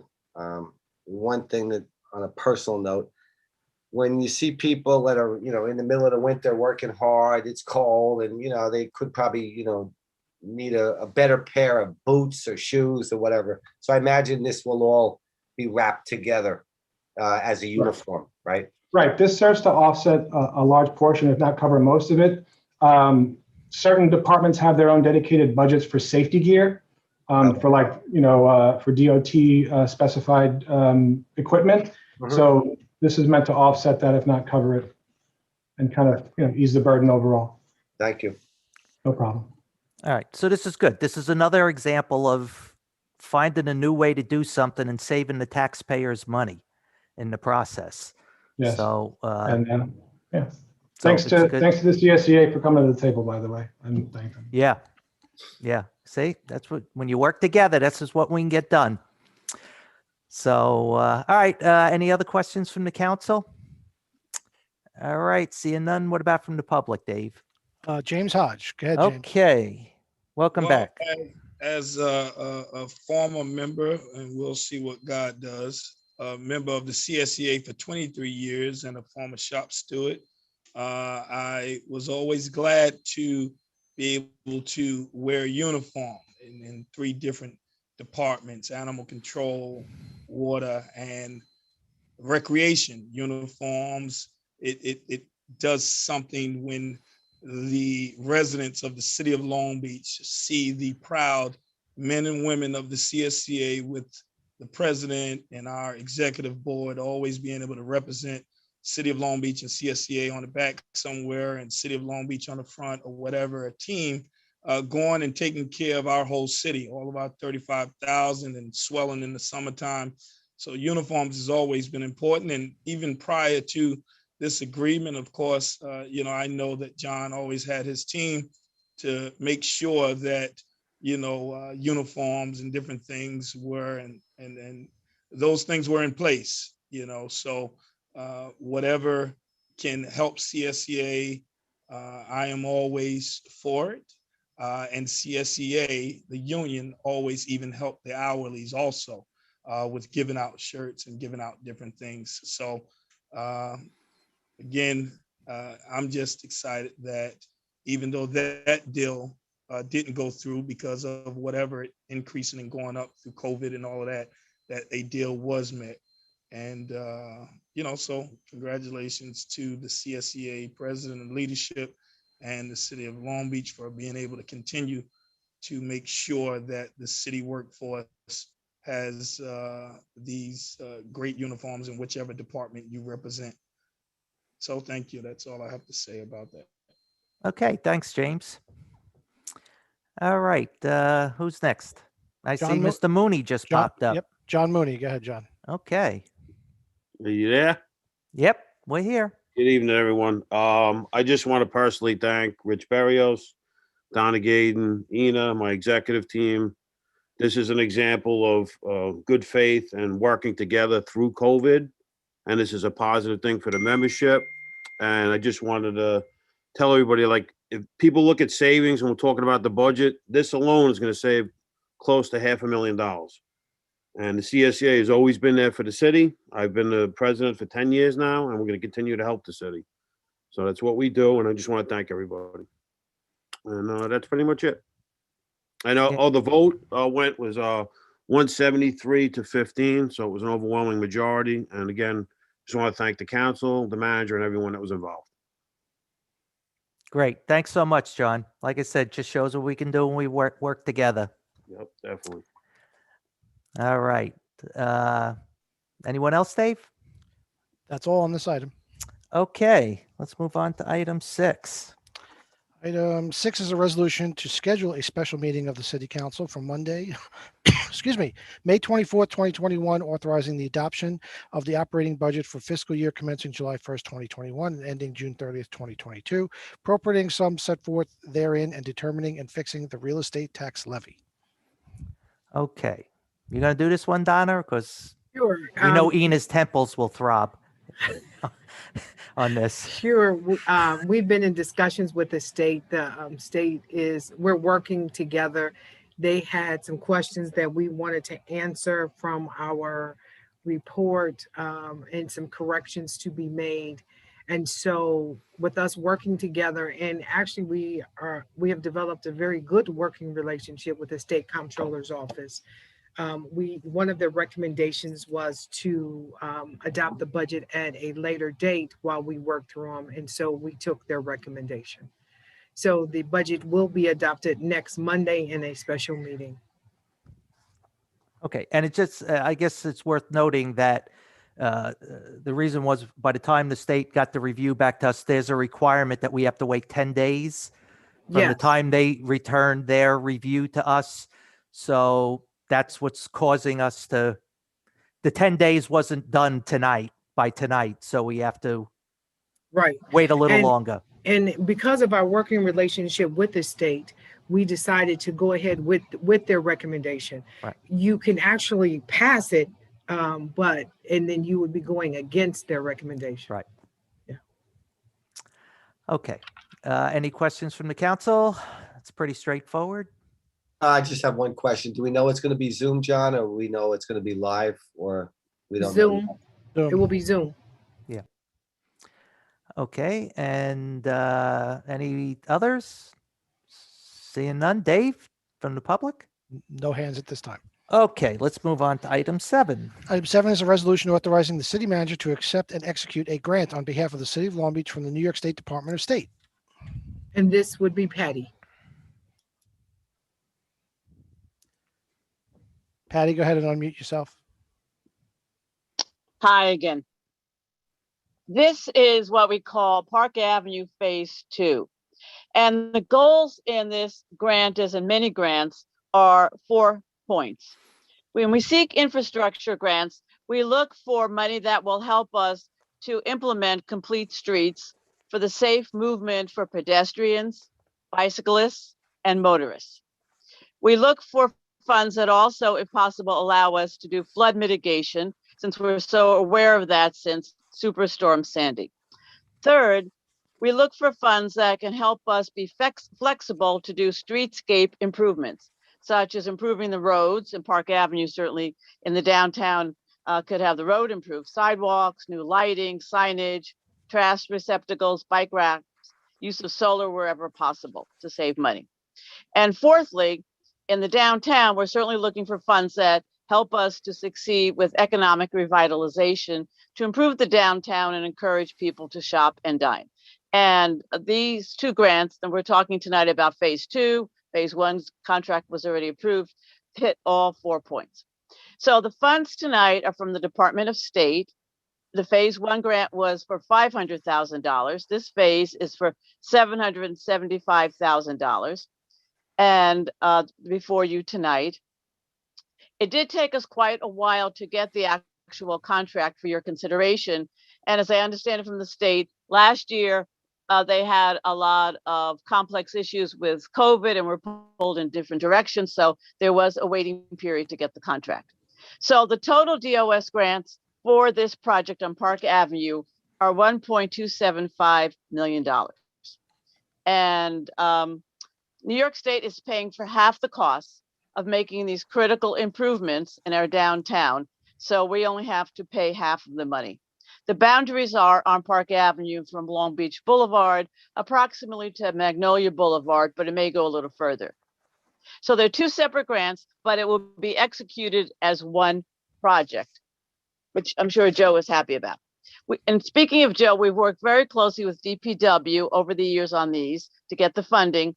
And his department, DPW, will do the RFP, which is the next step, to hire an engineering firm to design the improvements.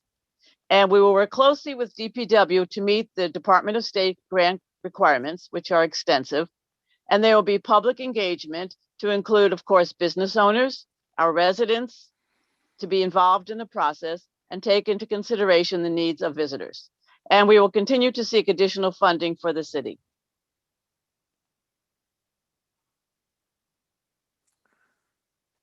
Okay, you done? Yes. Sir. Oh, okay. Oh, good. I know it was like a hard stop there. I wasn't sure if you were done. All right. So, all right. More good news, because when tying this in with the Edwards Boulevard project too, that's going on right now, the center of town, the down business district's getting a nice facelift. So, any questions from the council members?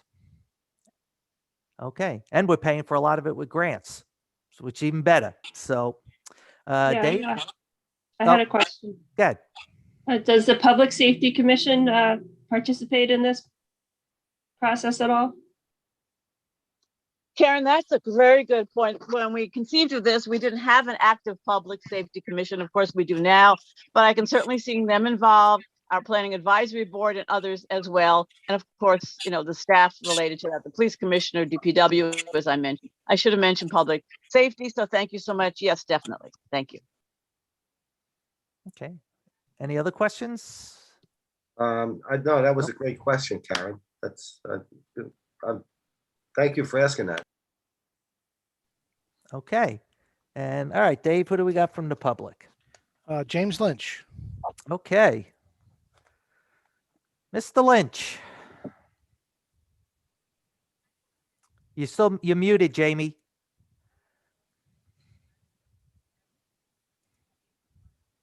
There you go. Just unmuted. All right, very good. Thank you.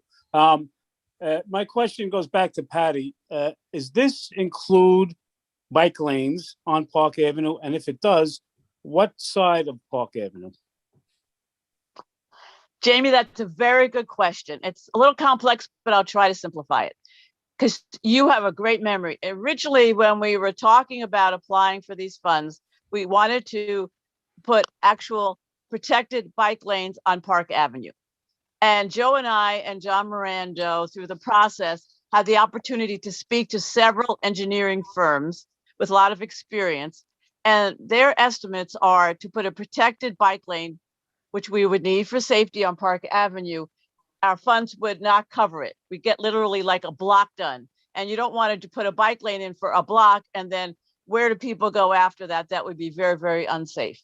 So unfortunately, these funds will not allow us to put in, because the street is not wide enough with 3 lanes of traffic, a parking lane.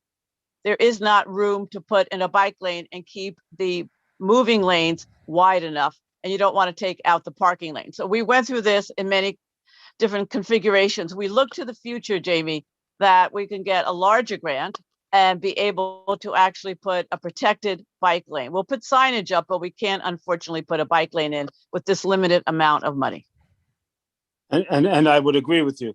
The only other thing I would say, not being an engineer, but somebody that's lived here for 20 years, is to point out is if you decide to change these lanes and shift them, you're going to have to repave the entire Park Avenue area because these lanes have grooves built into them.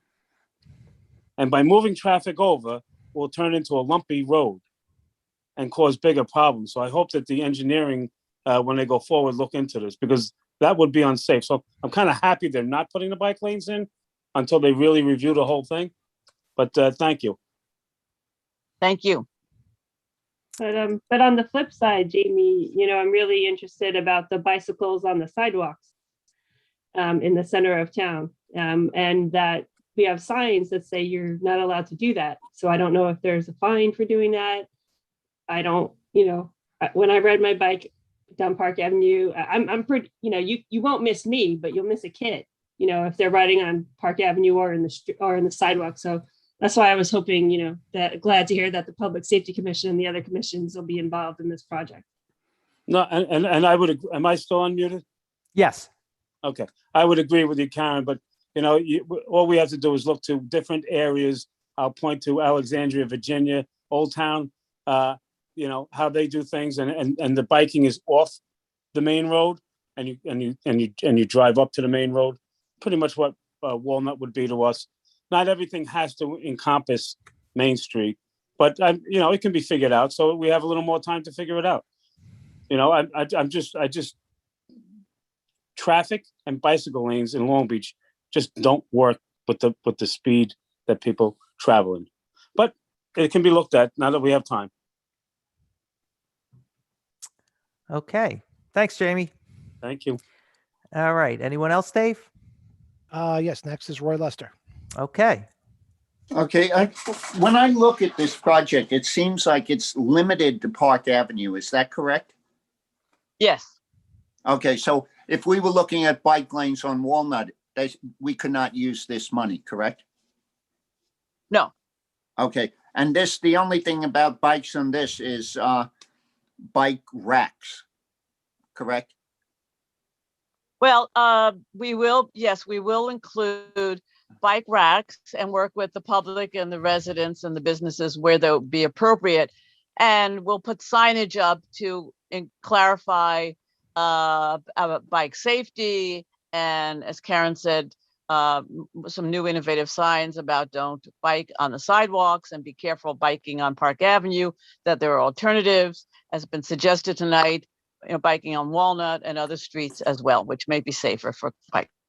I know years ago I worked with Len Torres in trying to get bike lanes into the city. And we at one point had a company, I think it was Deco Bike, that was going to pay for all the bike lanes. And that really didn't go anywhere. But as far as Karen said about the biking on the sidewalk, it is against the law. There are fines. And I know I had to fight a case for some kid. And I fought it on the safety issue. And the idea that you would force a kid onto Park Avenue rather than some of the wide sidewalks we had. This happened to be right in front of Hollywood that they got the ticket. And I'm wondering if we could look at some point to dividing the sidewalk. Maybe we would have to take some tables away from restaurants and stuff. But if somebody has a bike and they want to go somewhere, you have a bike rack, but you can't get there unless you're walking your whole bike, and you're walking the whole block, and that's people aren't riding bikes so they can walk them. So I'm wondering, hopefully these are things that can be looked at. And if we could get, let's say, Walnut or something as a true bike lane, and we've measured all of the streets and they're definitely wide enough, then we could have something where somebody could come up to Park Avenue and then be able to use the stores, and it would be great for the businesses and stuff. All right, thanks. Right. Well, we can, when we get to hire an engineering firm, one of the characteristics should be that they have experience with bike lanes in an area similar to Long Beach, and we can look at best practices from other places to see how we can resolve some of these issues. And we have some experts in Long Beach that know bike lanes better than most experts. I do have one question. What's a permeable pavement? Is that something where the water goes through? Yes, rather than something like a hard surface where the water would run off it. So you want the rain to go in through the permeable pavement, which could be asphalt. They make it in concrete. Traditionally, we know about like wood chips or pebbles or grass. That's all permeable. And they make it also, as I said, in concrete and in asphalt. It's not cheap, but they do make it. So we'll look into that. All right. Thank you. Okay, Dave, anyone else? Yes, William Depper. Okay. Yes, hi. Addressing the bike lanes, and I mean, I hope they're going to think it out correctly, especially with the handicapped sidewalks and everything, because you're going to have bikers hitting people with the rollators and wheelchairs, and they're not even lined up correctly. You go down one, then you have to go into the street to go up on another one. And I'm glad Miss McGinnis addressed it today, because I almost got hit by a bicycle on the sidewalk, because they don't even alert you that they're behind you. They don't even go beep, beep if they don't have a horn. So, I mean, you have to take all that into consideration, as well as how the lights change and whether these bicyclists are even going to stop at the lights and, obey the traffic signs. That's basically it. Okay, thanks. That's good input for Patty to have. So when they get to the design part, they can take all that into account. Anyone else, Dave? That was all. Okay, let's move on to the next item. Item 8 is a resolution authorizing publication for hearing of a local law amending the charter of the city of Long Beach. This item is a publication only. A hearing will be held June 1st at 7 p.m. I believe we have an amendment on this item. Yes, there was an update posted to Mike's earlier point about our charter being out of date. There was a lot of masculine references in it, so they made some additional updates to make it more gender neutral. So so I'll make a motion to replace the updates with those posted on the website.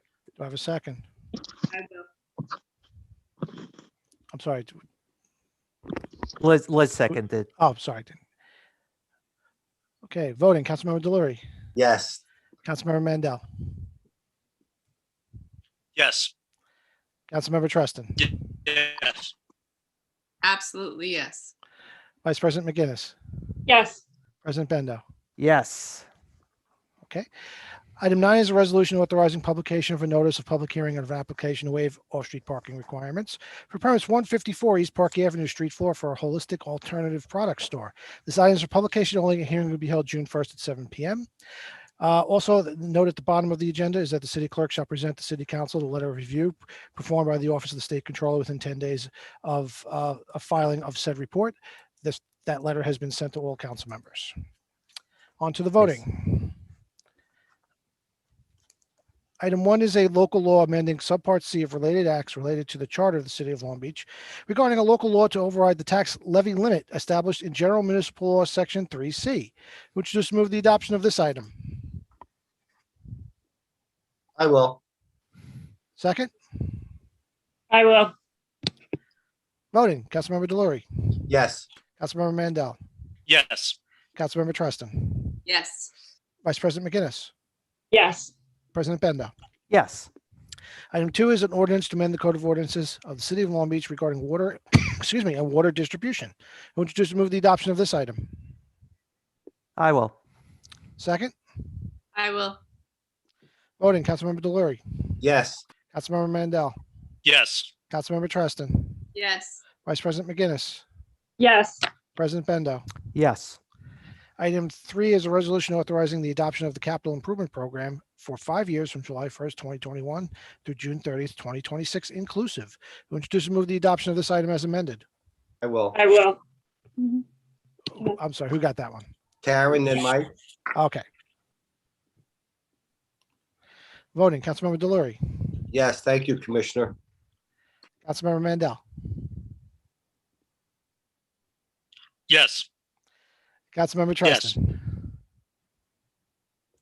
Yes, and thank you to Commissioner Fabrizio and to Senator Kaminsky and working together to make this happen for our residents.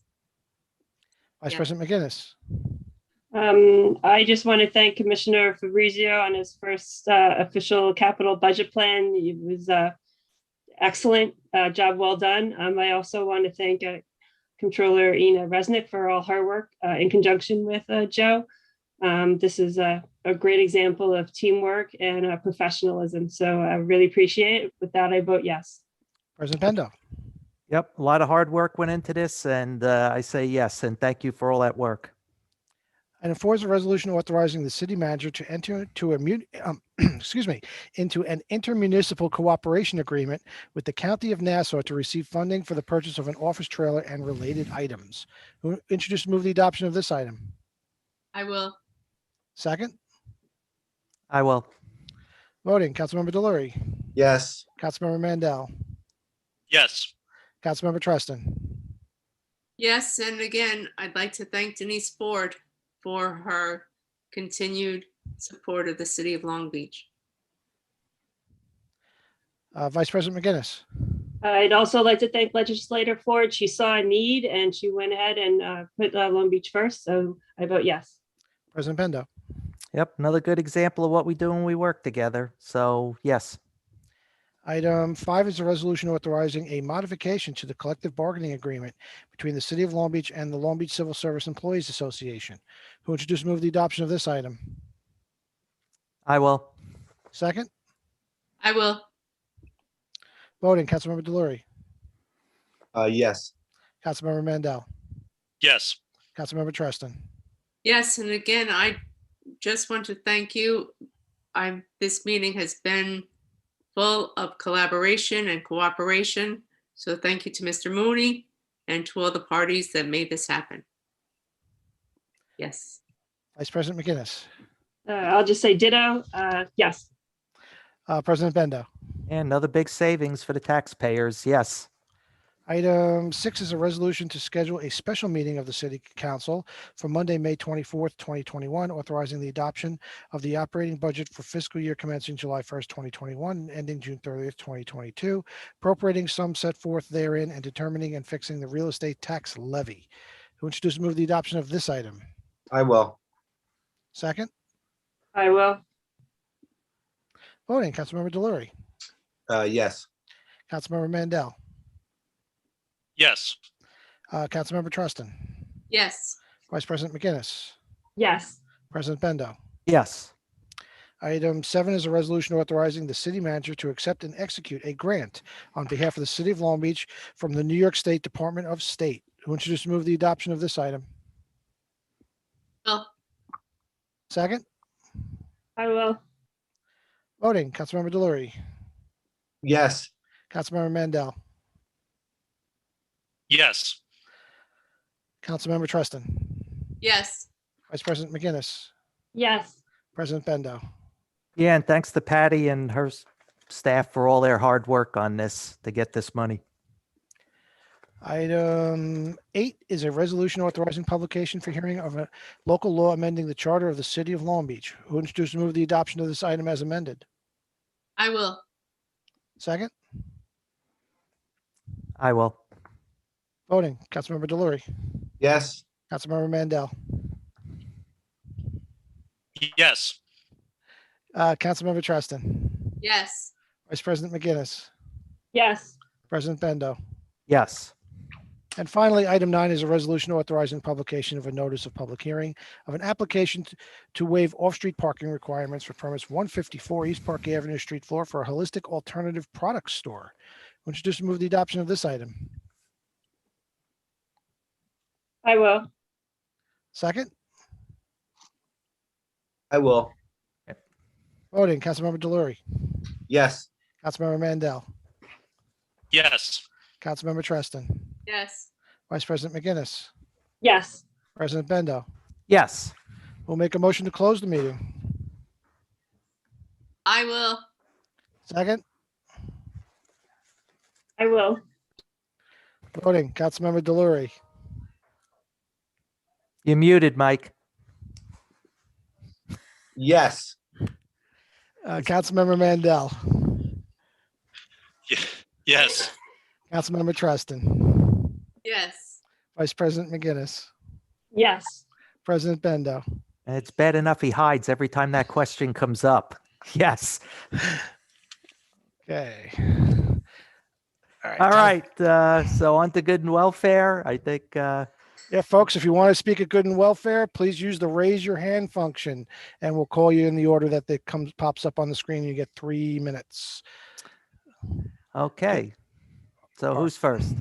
Okay, our first person here is Beck Gaithman Landini. Hi, that's me. Okay, go right ahead. Hi. So I wanted to kind of bring up, I have been working with the Chamber of Commerce on beach yoga this summer. In the past, for the most part, I'm a new business owner. I took over the yoga studio that's right across from Stop and Shop right before the pandemic started. And before I took over, for the most part, beach yoga usually happened before and after beach hours. And for the most part, the city kind of allowed that to happen. This year, I wanted to kind of go through the right channels and to try to get a permit for our insurance and also for the safety of our members. And through working with the Chamber of Commerce, it's been very difficult to figure out if there is a way to do that. And so I wanted to bring that to you guys and see if there is a way that we can create that. Especially for us, our beach yoga classes are donation based, and we use those donations to fund scholarships for our students. So I just wanted to bring that up and ask if there was a way for that to be created. This is Donna Gaden. If you would reach out to Joe Brand, the Commissioner of the Parks and Recs, and talk to him about it, and then we could see what we can do. Yes, we have done that. Okay. And the answer we got was that we would have to get a permit for each individual class, which, as you can imagine, is very cost prohibitive.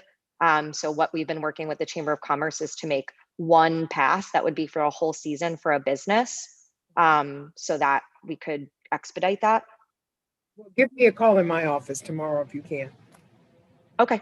Donna, I will do that. Thank you so much. Okay, you're welcome. Look forward to talking to you.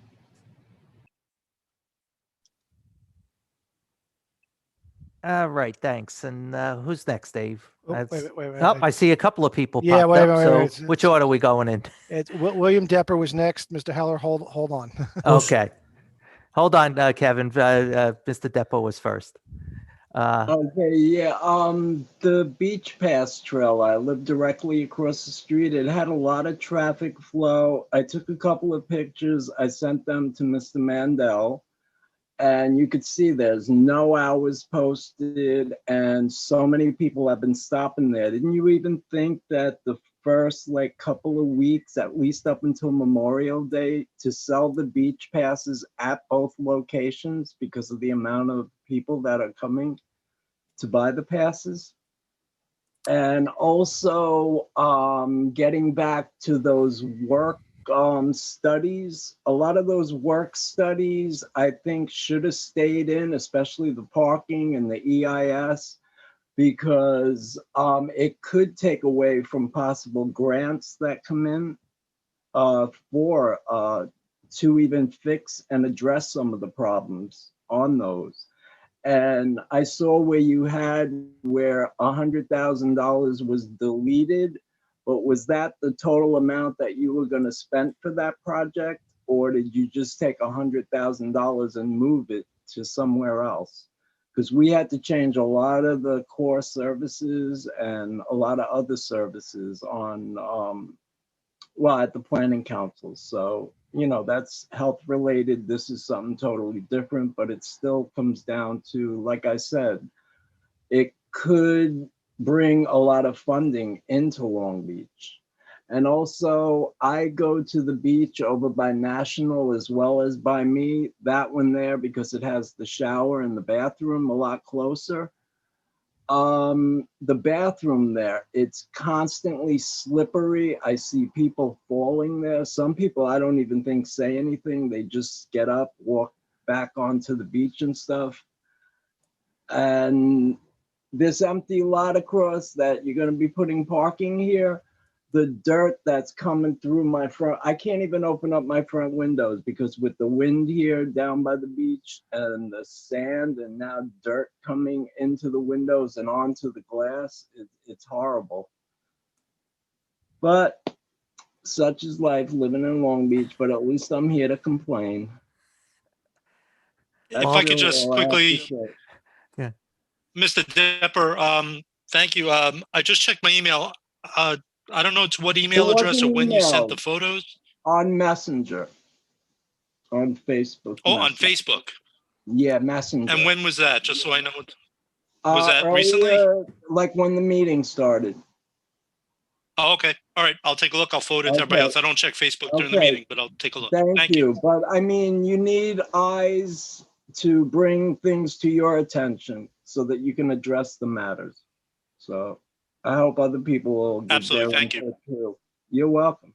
Mr. Depper, this is Donna speaking. I will talk to Commissioner Brand, and we will take a look about posting hours. And I also will talk to beach maintenance about the bathrooms, slippery bathrooms. Okay, thank you.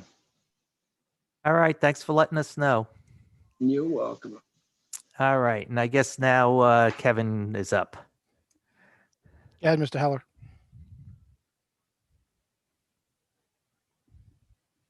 You're still muted, Kevin. There you go. Yeah, well, that was Dave's fault, not mine. Oh, okay. Just want to come back to the general bike issue, but this time related to the boardwalk. I've been up there a number of times. The weather's been really nice. A lot of people are working at home, so it's crowded, and I don't see the bike lane signs as of yet. So if we could get them out there sooner than later, that would be great. And then also, if Commissioner Walsh is still on, I know he's relatively new to Long Beach.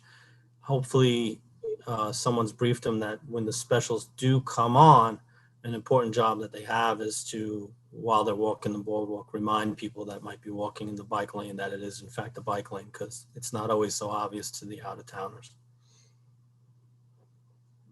That's all I have.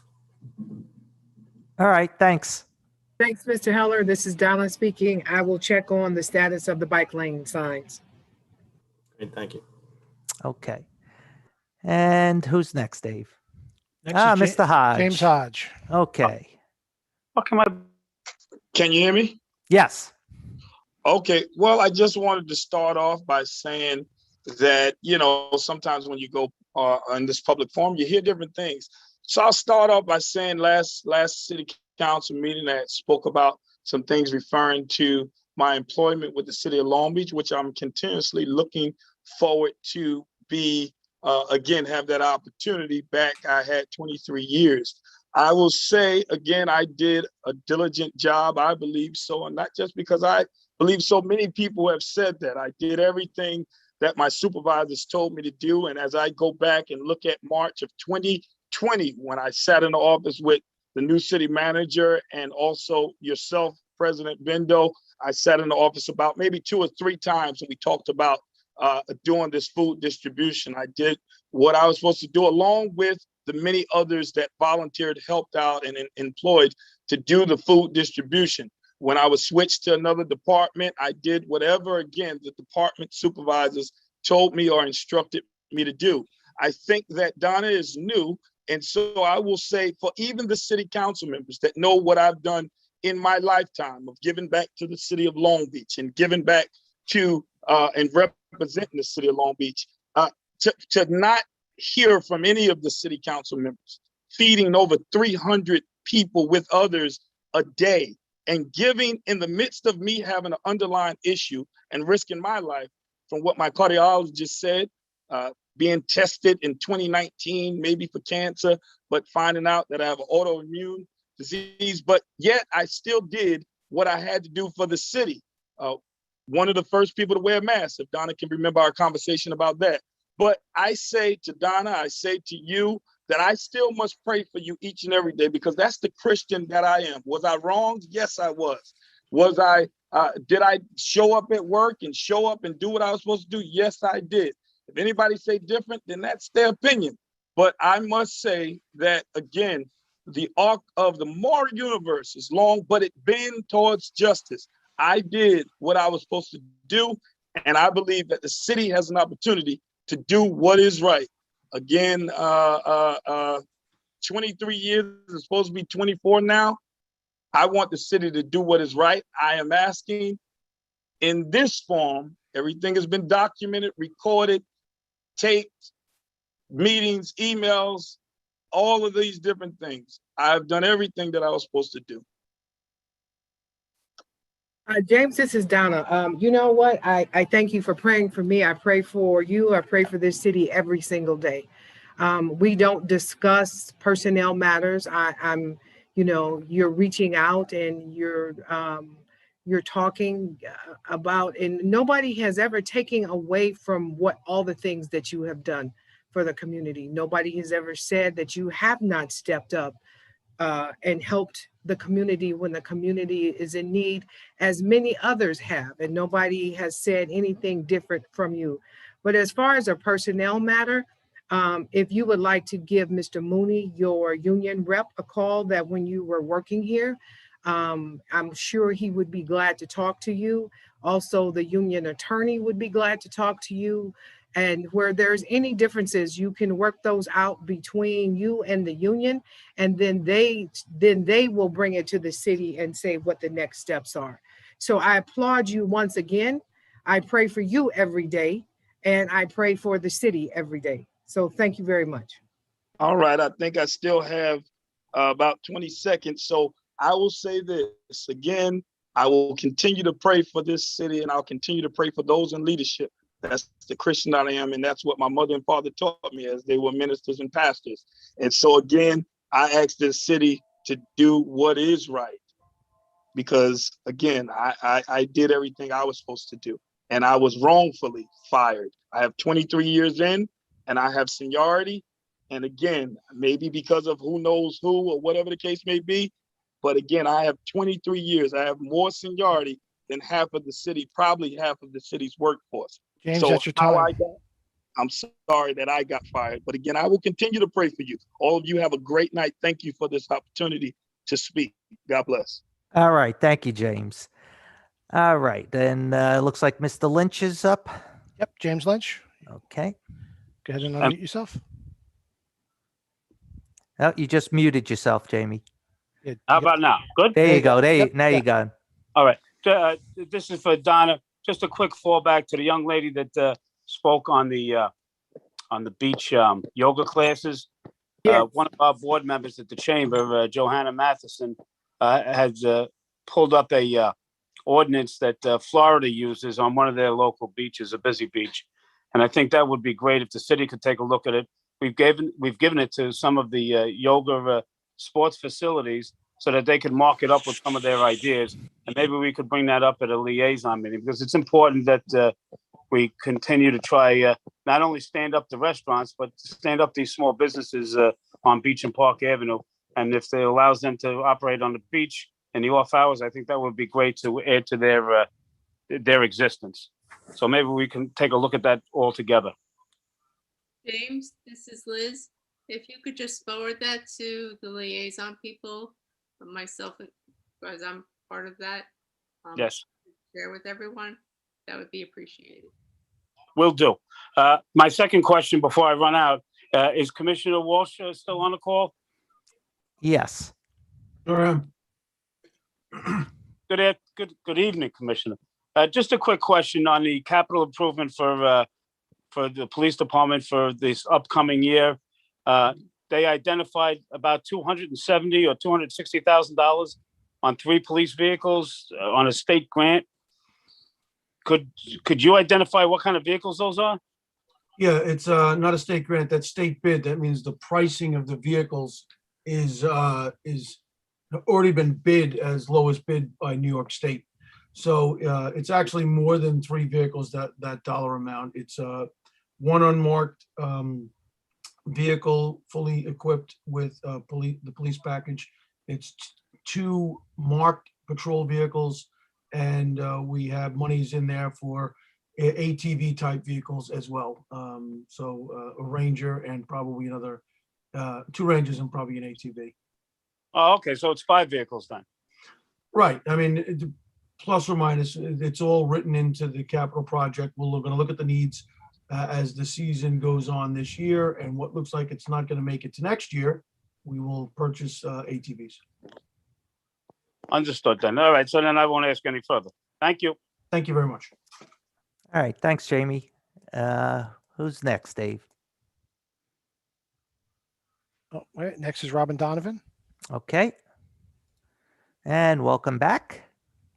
Hello. In the May 6th report by Tom DiNapoli, our state comptroller, one of the key findings said that the overtime salaries were budgeted at 2.3 million. However, costs were averaging 2.9 million for the last 5 years, a cost of $3 million. Under key recommendations, and my question, how will you control overtime costs without cutting services moving forward? Ina, you want to answer that? Okay. Hi, good evening. How are you?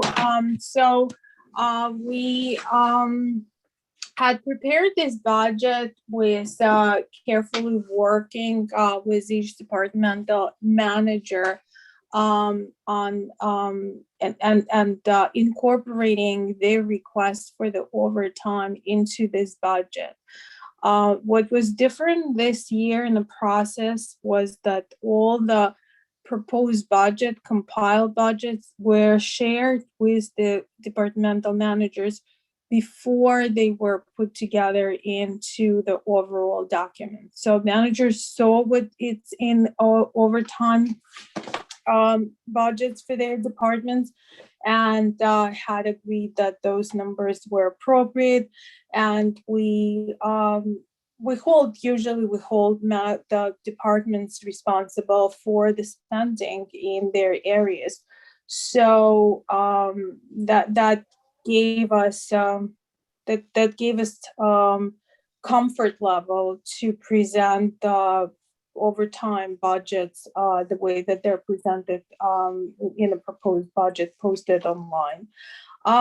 So overtime is really, in general, right? Overtime fluctuates from year to year. If you had a very perfect organization with a very perfect set of circumstances, you wouldn't have to have any overtime. And it really occurs only when emergencies occur, the unpredictable ones, right? So we obviously are not an absolutely perfect organization, and we don't have an absolutely perfect set of circumstances. Hence, we budget for overtime. But we want to assure you that we also understand the unpredictability of life in general, right? So if you have extra snowstorms or a lot of snowstorms in any given winter, you will incur more overtime than let's say in the last couple of winters. So we have contingency budgets, and we drawn them as we consider necessary. And I hope that I answered your question. Okay, and I see Ron wants to jump in.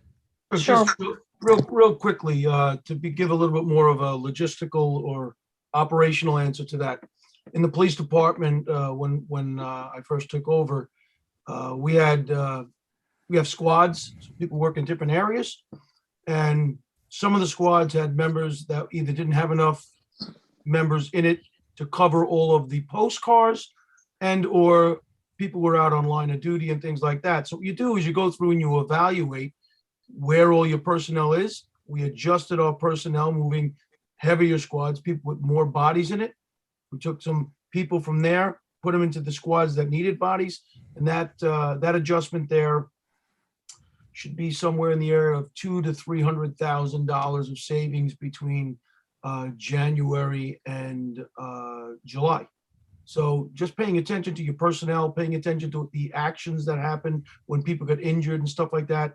It's the same for any department. I'm not unique in that regard.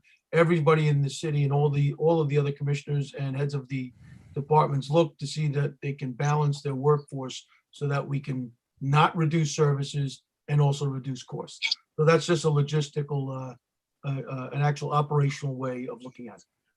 Is this a new way of looking at it, Um, Commissioner Walsh? I would say that that's probably something that has been done over the years. Some managers have been more fastidious in looking at that than others, which is probably why I'm sitting here. So do you know where most of this overtime occurred? Was it in the police department? I know exactly where the overtime occurred in the police department. It was filling postcards, what was called short roll call, or short manpower. So we didn't have enough bodies in particular squads.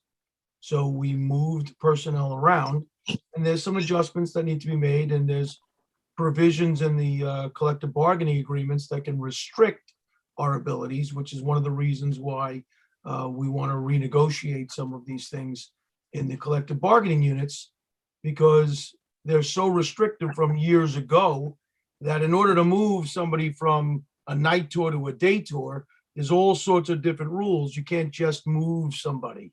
So these are some of the reasons why there's been an aggressive push on my part to try to renegotiate parts of the contract so that we can save the taxpayers money and not waste money by having people working when we can be much more efficient and productive with them by just moving them into another time frame. Well, I like what I hear from you, and I thank you very much. Well, thank you very much. I'm trying very hard. President Bendo, can I just add, I think Ms. Resnick and Donna, I know that COVID probably had caused some people to either have a test, stay out of work to be safe during this past year. And that spot had to be covered out of an abundance of caution and safety.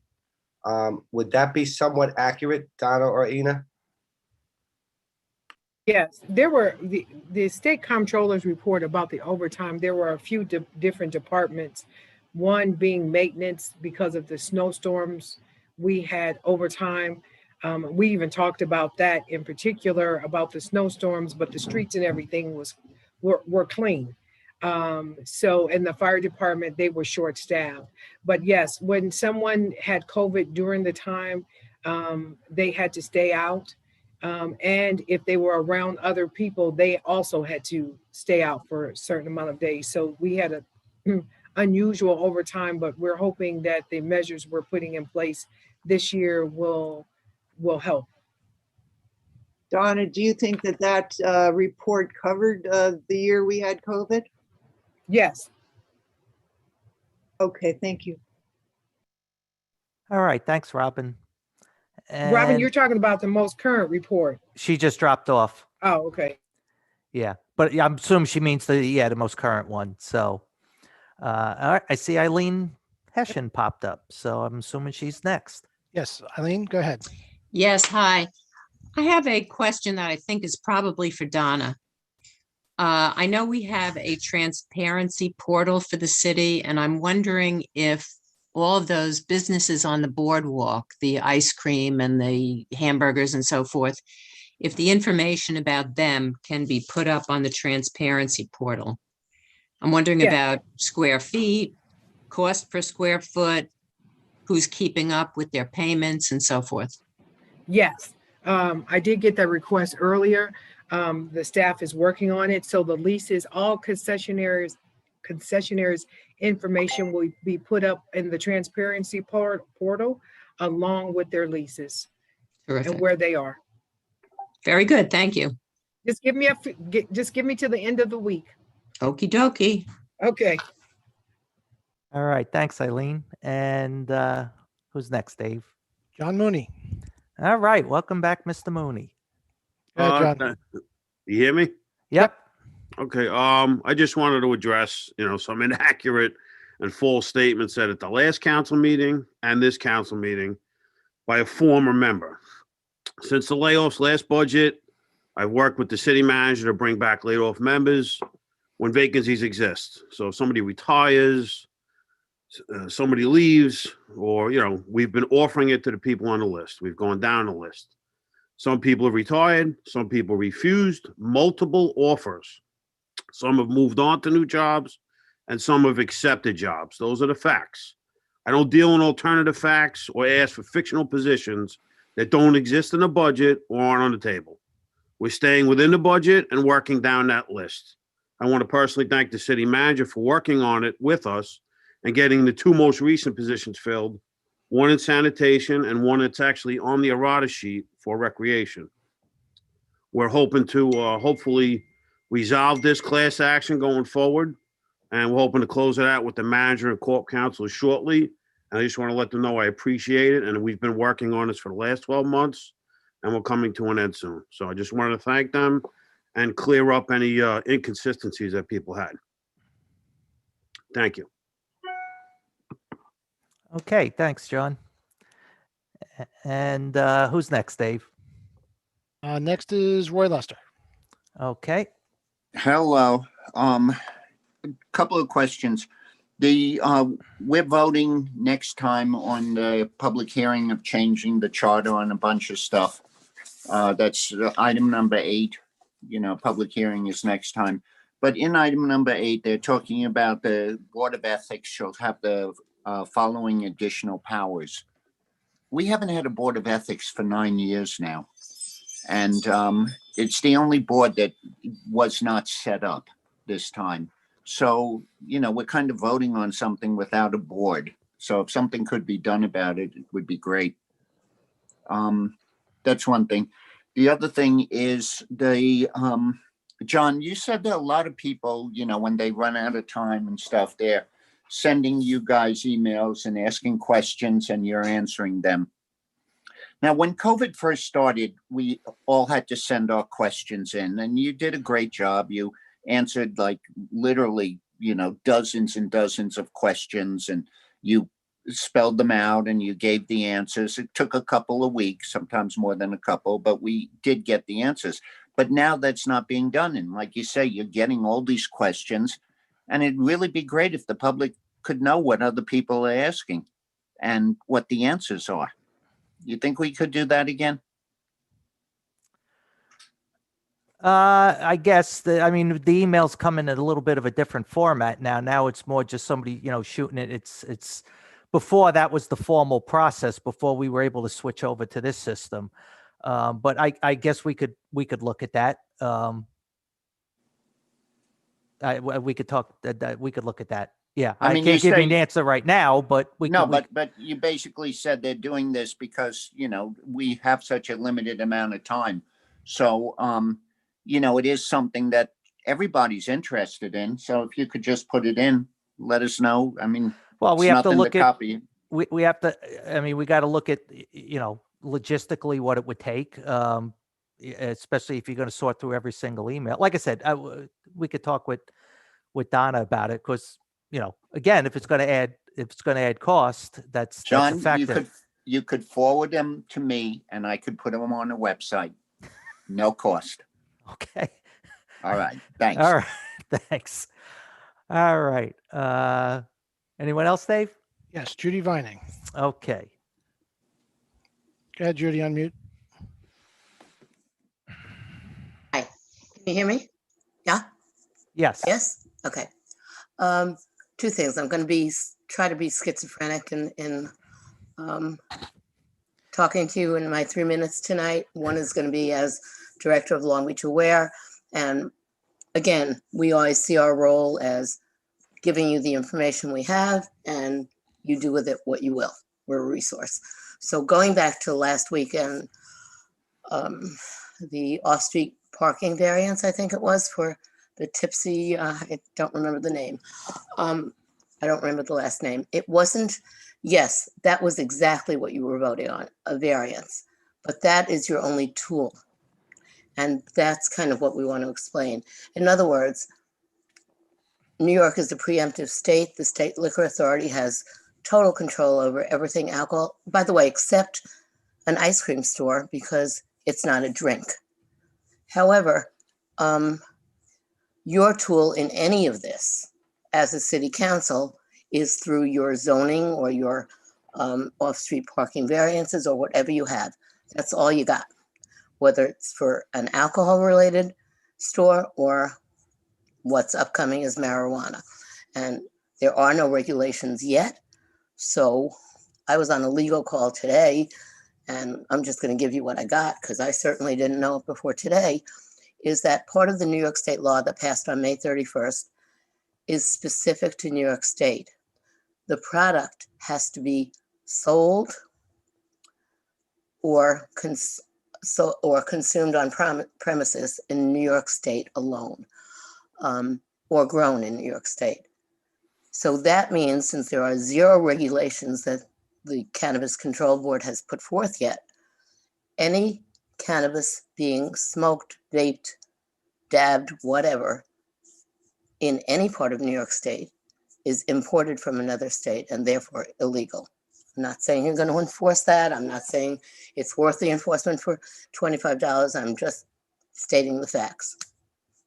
Switching over to my schizophrenia, and as Judy Vining, a resident of Long Beach and on East Broadway, we had talked for multiple years about maybe a pilot project of having the north side or the south, it doesn't really matter to me, of Broadway from Long Beach Road to Maple Boulevard as a pilot project for residents only, because that's kind of an area that doesn't get looked at and is certainly a problem for residents on the weekends.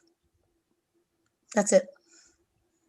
Judy, this is Liz. Can you just repeat that last part? Yeah, okay, you said a pilot project No, for what I'm saying what? is we've been asking for, different residents have been asking for parking. In Oh, terms for of parking. Okay, you didn't say parking. I was just Okay, trying I'm to figure sorry. out what you were referring. Okay, So we're okay. talking about parking, let's take the north side of Broadway, having that strip being residents only, seeing if it works to ease the residents' congestion in certain parts of the East End, which exists because of the apartment buildings and because of, as Mr. Doppler said, because of where the concession stands are is where a lot of the out-of-towners go because they can eat and shower and use a bathroom all at the same time.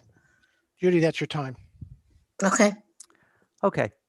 But thanks, Judy. But yeah, interesting idea. And I'm sure our police commissioner could talk to our traffic folks and see if there's any there. I'm sorry. So Judy, she dropped off, Liz. oh, okay. Okay. Anyone else? That's all. Okay. Well, thanks for joining us, folks. And I guess we'll see you on the 24th for the budget vote At 6 p.m., folks. at 6 p.m. So it's 9:34. I got 30. Yes. Okay, all right. Okay.